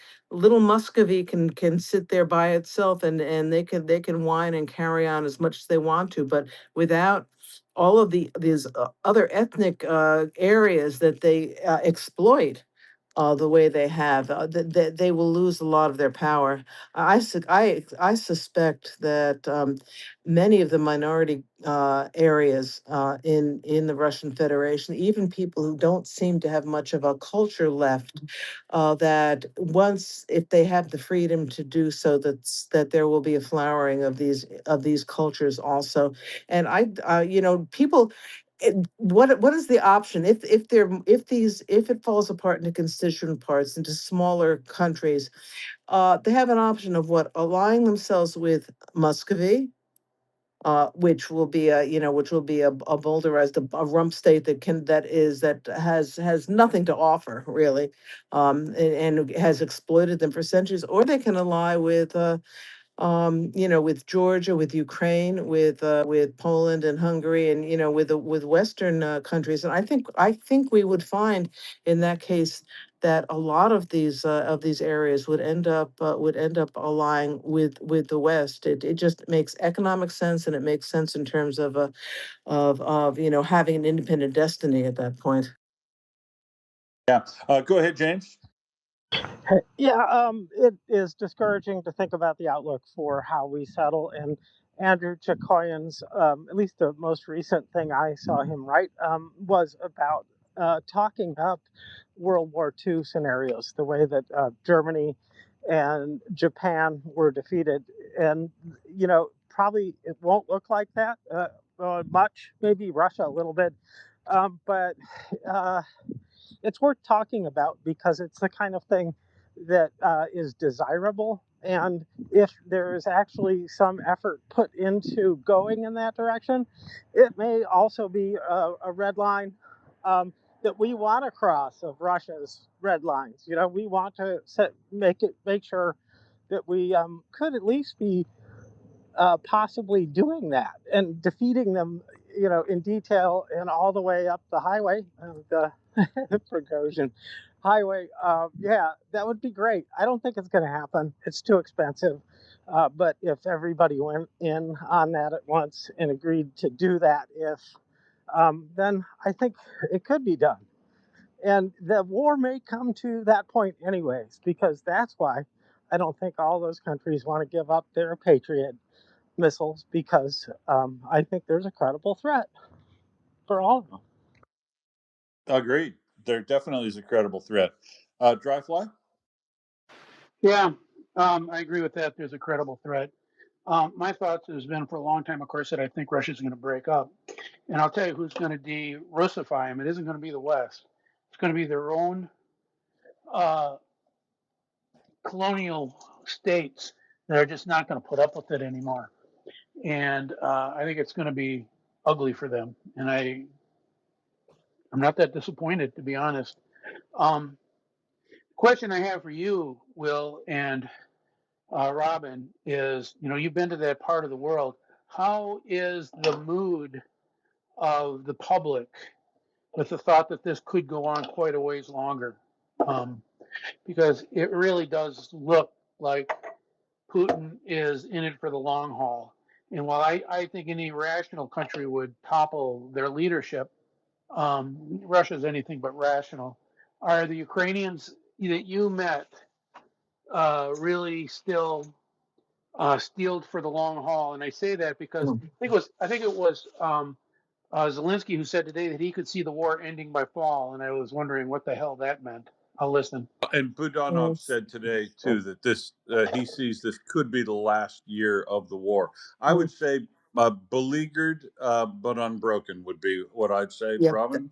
yeah, exactly. I think Ukrainians are deathly tired, but at the same time, they are extremely clear. They're 100% clear about what the alternatives are, and it's either to continue fighting or to be destroyed by Russia. And no Ukrainian wants to take number two. So they're exhausted. They want it to be over, but not at the cost of their sovereignty, not at the cost of having to be subjugated to Russia again. And my And impression the last time we were there, Will, also is that people were feeling more positive. Even some of my more cynical friends were beginning to see that there might be an end to this. I think that is correct, and but the difference is, the sine wave of optimism down to desperation that goes back and forth with, and that's what makes them beleaguered. But what used to make them beleaguered was that they thought that no one was coming to help them, and then Europe did step up and help them, has engaged with them, and that's given them hope. What now feeds their depression cycle mostly is the whipsawing of American propaganda. I'll say, by suggesting that they're going to get involved and then not, the continual, Lucy with the football to Charlie Brown action. So most Ukrainians now are, I would say, if they're smart, insulating themselves from any of this cycle from the United States. They are beleaguered, but unbroken. I didn't meet any one person, not one, who was saying we just need to stop the war and give up whatever we have to stop the war. Yeah, exactly. Not one. Exactly. Go ahead, Dryfly. Well, I got one more thing to tell you. For any of the Ukrainians out there listening and/or Europeans, they should be glad to know I am listening to you while canning pickles from my backyard, in honor of all the Ukrainians who are probably out there canning pickles right now for their winter as well. And I kind of joke with friends and family about it as I do this, is that you never know when a drone's going to fly by, and I better have my ammo ready. And I'll listen. Thank you. Yeah, Very dill or cute. sweet? I do both. Are we going with? My wife likes a sweet pickle that's very European. It's from her mother's Scandinavian recipe. Mine is actually very much an old school dill recipe that goes back to the 1880s and the Scandinavian immigrants part of my family. It was literally from the part of my family where when they moved to rural Minnesota, they didn't speak English for over a generation. There were 63 families in that village out by Mankato, Little House on the Prairie area. If you're familiar with the movie, it's literally a rock throw from where that story took place. Um, 63 families, 62 of them were Norwegian, one of them was German. They were the merchants in town, not surprisingly. They came with better understanding of how to do that kind of thing from Germany. Um, and they were known as the Germans, and their name was like the Schmitz or something like that. And they changed their name to Germans just because no one knew them by their other name. People would come into town and I'm looking for the Germans. Oh, you mean the Schmitz? Well, yeah, oh, the German family. Yeah, okay. So they actually changed their name. But that recipe actually comes from that whole collection of people that goes back to European immigrants from the 1880s. And I'll listen. Thanks, Dryfly. Yeah, that's cool. That there are a lot of people that do gardening, canning, and all that sort of stuff. They're the proportion of society in Ukraine, because the proportion of society in Ukraine that lives in more rural areas, or has access to gardening and all that is greater, I think, than America and Australia. We're more urbanized, so Well, it's it's just a interesting. cultural thing. It's it's part of connection to your past, I think. So I make sauerkraut myself, actually. My brother's the big farmer and guy who puts up stuff for winter, and I'm not a real incredibly adventurous eater, so I want just dill pickles. But he gave me he pickled some beans, some green beans. He pickled green beans, and boy, are those yummy with a gin and I do tonic those on the all the back porch. time, and yeah, I chase it down with a gin and tonic. The other thing I do with it is I put it on those pickled beans on top of black-eyed peas with rice and hot peppers from down south because that was the way I had them when I lived in the south. And I'll listen. Interesting, yeah. We got to do some more food, Ukrainian food things here sometime soon Yeah, I again, should Robin. actually I should tell you I discovered tonight, and then we'll go to Anka.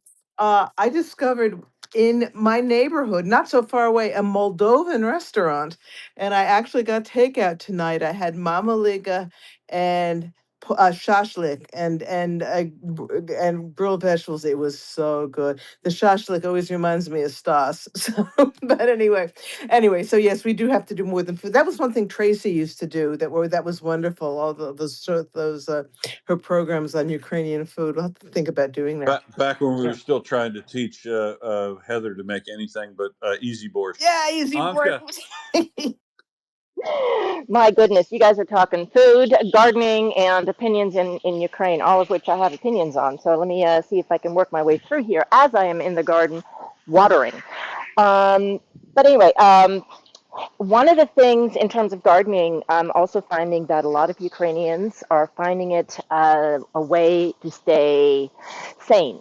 It's, touching the earth, kind of being a little bit more real rather than, just the everyday survival, being outside, being with plants, caring for something like that that doesn't require the same things that human beings need during this traumatic time. So I've also been finding that there's a lot of gardening being done, and not only in terms of sustaining themselves personally, because a lot of them are giving every single dime that they've got to the war efforts, but also just for their own mental health. Then the other thing, in terms of how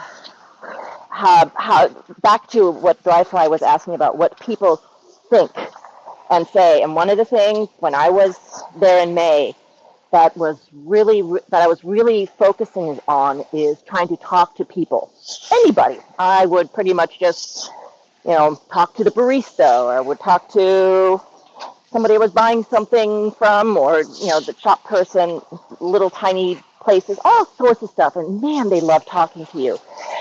And no, I never once heard that there was we should end this now. It's been too painful. Not a single person said that.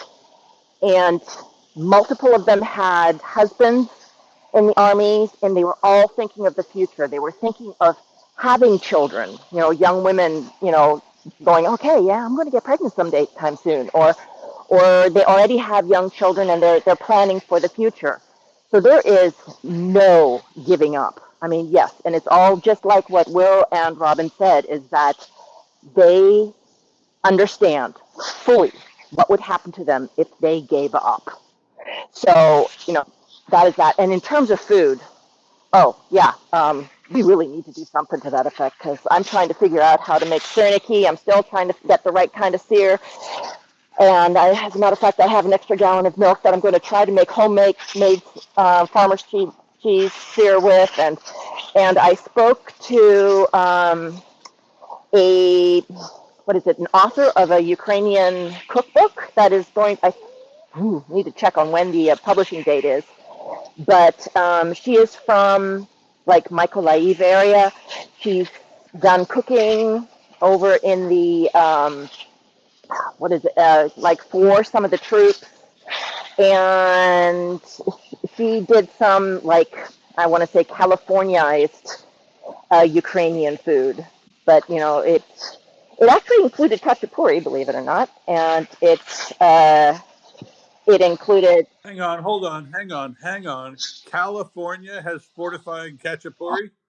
in this case, it did. Yes, it absolutely did. I was thinking of you, but I Probably didn't got take a bloody picture. bean sprouts in it or something. No, it was really yummy. I had one. Sorry, it was good. You would have enjoyed it.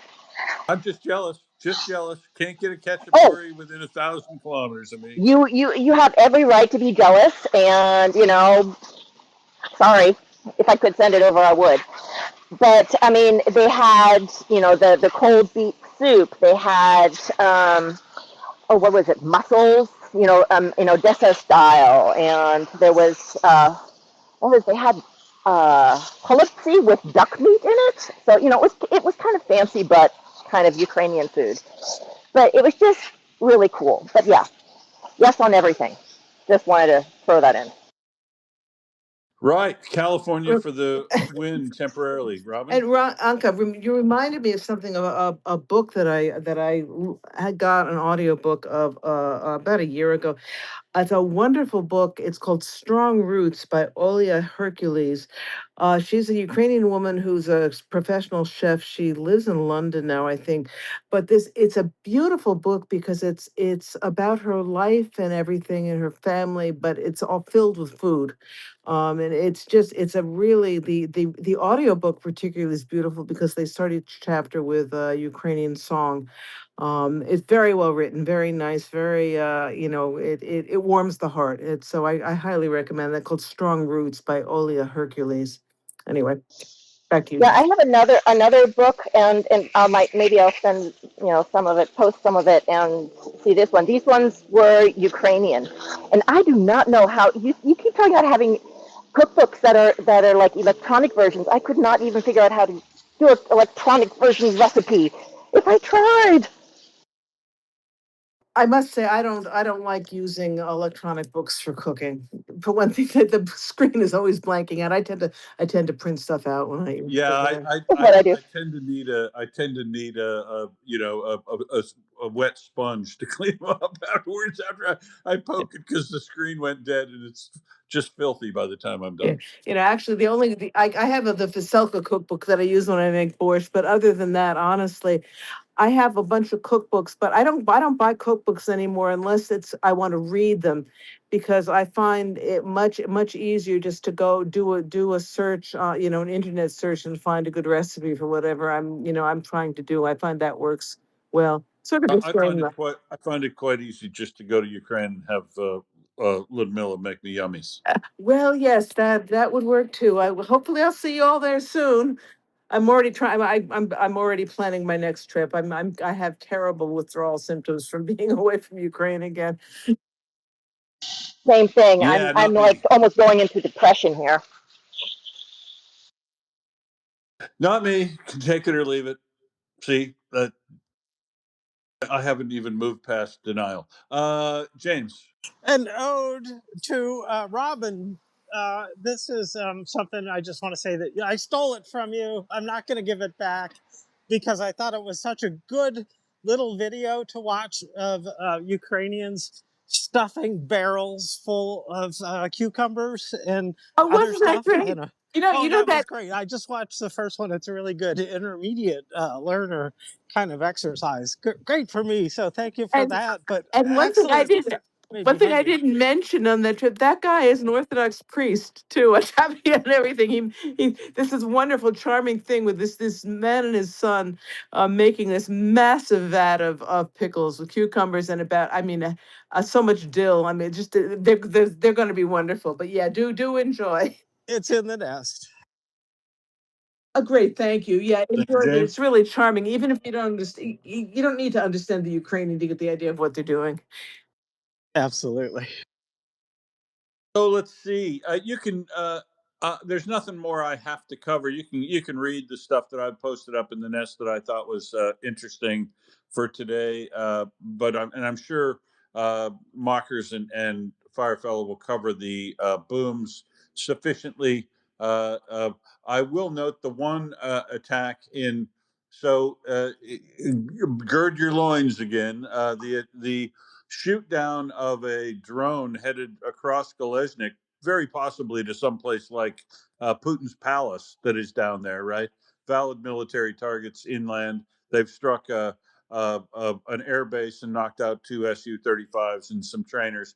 But some of these drones flying in over the Black Sea, one of which was shot down at Galeznik. You'll see the video. I'm sure you'll see it on your hometown news because Russia shot down a Ukrainian drone directly over a beach full of Geniuses. a beach full of people, and it crashed onto the beach. And initially, they said killed 3, wounded about 20. Now it's up to killed 7, and wounded a bunch more. Watch that video for yourself and be ready to talk to any Vatnik who complains.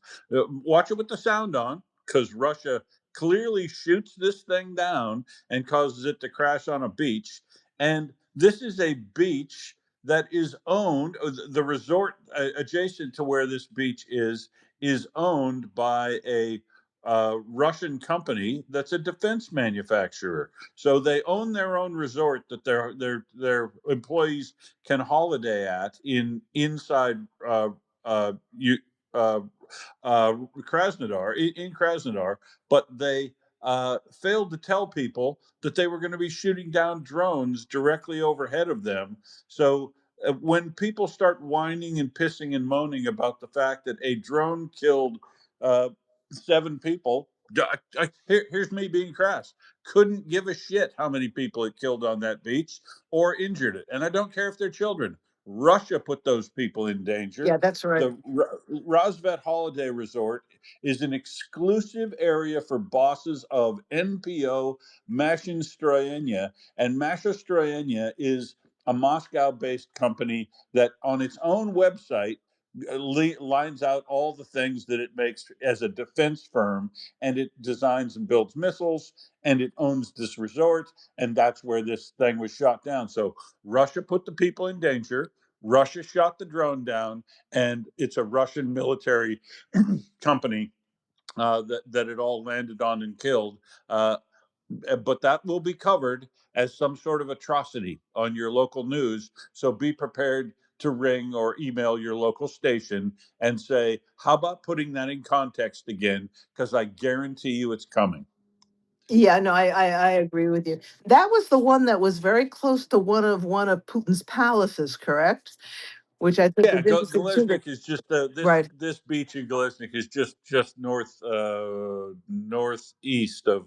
of one of Russia's his palace Right. down there So, near so Sochi. better, to kill 7 Russian citizens destroying a drone over their heads than to risk damaging Putin's palace. Correct.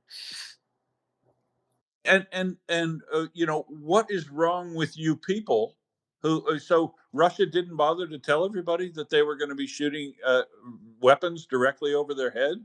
The people in the water who are moving for the exits after the thing crashes and amazed. Frankly, I think that's I was about to attach the meme from Jaws where the mayor's out there saying, "Oh, back in the water, it's safe to swim." Russia made that problem, and Yeah. And what what are these people doing there? It's the middle of a war. I mean, who goes to an area, near the front line during a war for a vacation? I mean, it's idiocy. They made their own beds, all of them. exactly. You brought your children to a war zone. Don't complain about the fact that the war has now affected you.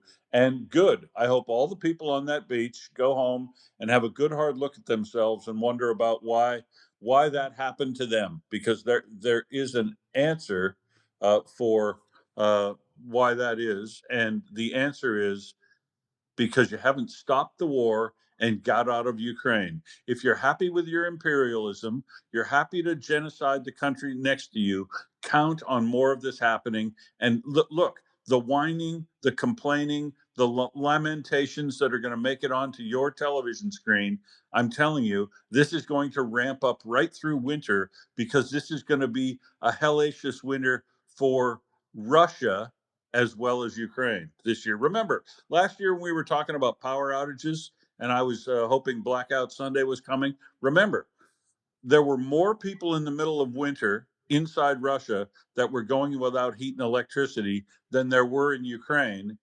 because of catastrophic failure in their failure to maintain their infrastructure.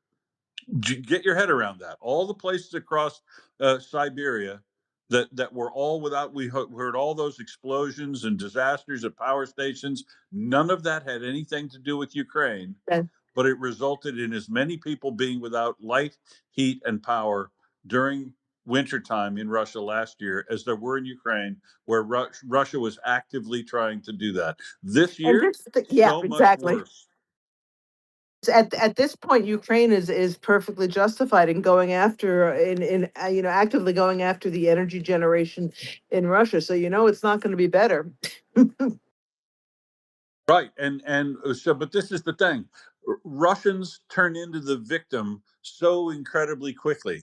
They play the victim, horrible, horrible behavior, and then act like they're the victim. They do it from the top down. The entire propaganda that Russia's been a victim of all these Nazis and NATO for so long, it goes all the way from top to bottom through the political discussion and all these people lamenting on videos and all this. Get ready for it, because they're going to try to pull at your heartstrings on how bad Russia has it. Russia has it bad because of Russia, and Russia wants the bad to stop. They can stop being a bad neighbor, and they can maybe start turning some of their effort inward rather than trying to conquer and genocide their neighbors everywhere. They can turn some of their vast amount of resources into making Russia a place where people want to live and have children. And if they do that, they have some chance, but that chance is virtually nil. Because I'm with Dryfly.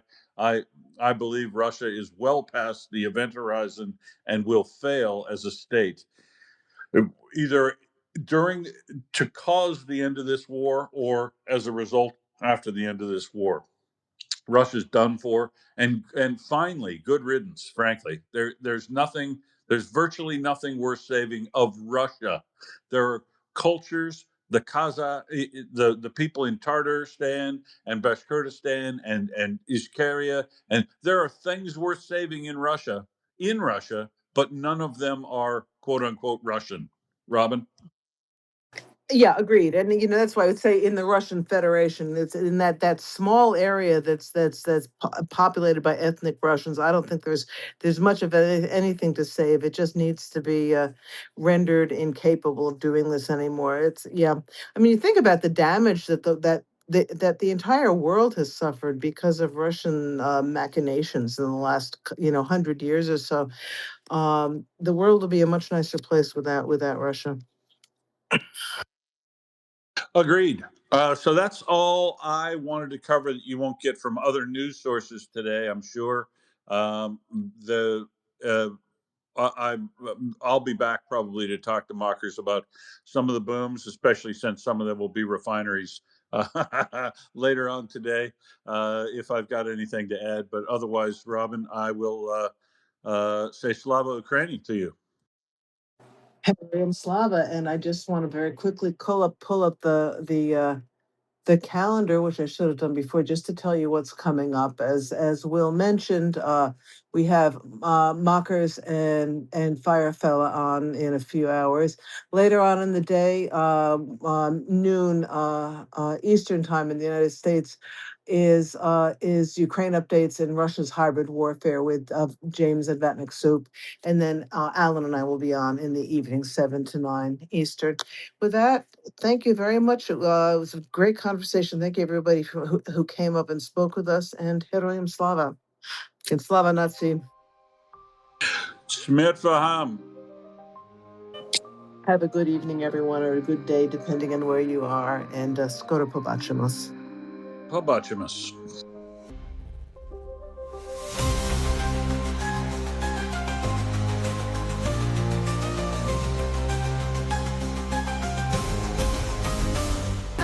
Join us on the radio. We look forward to seeing you again. Your audience.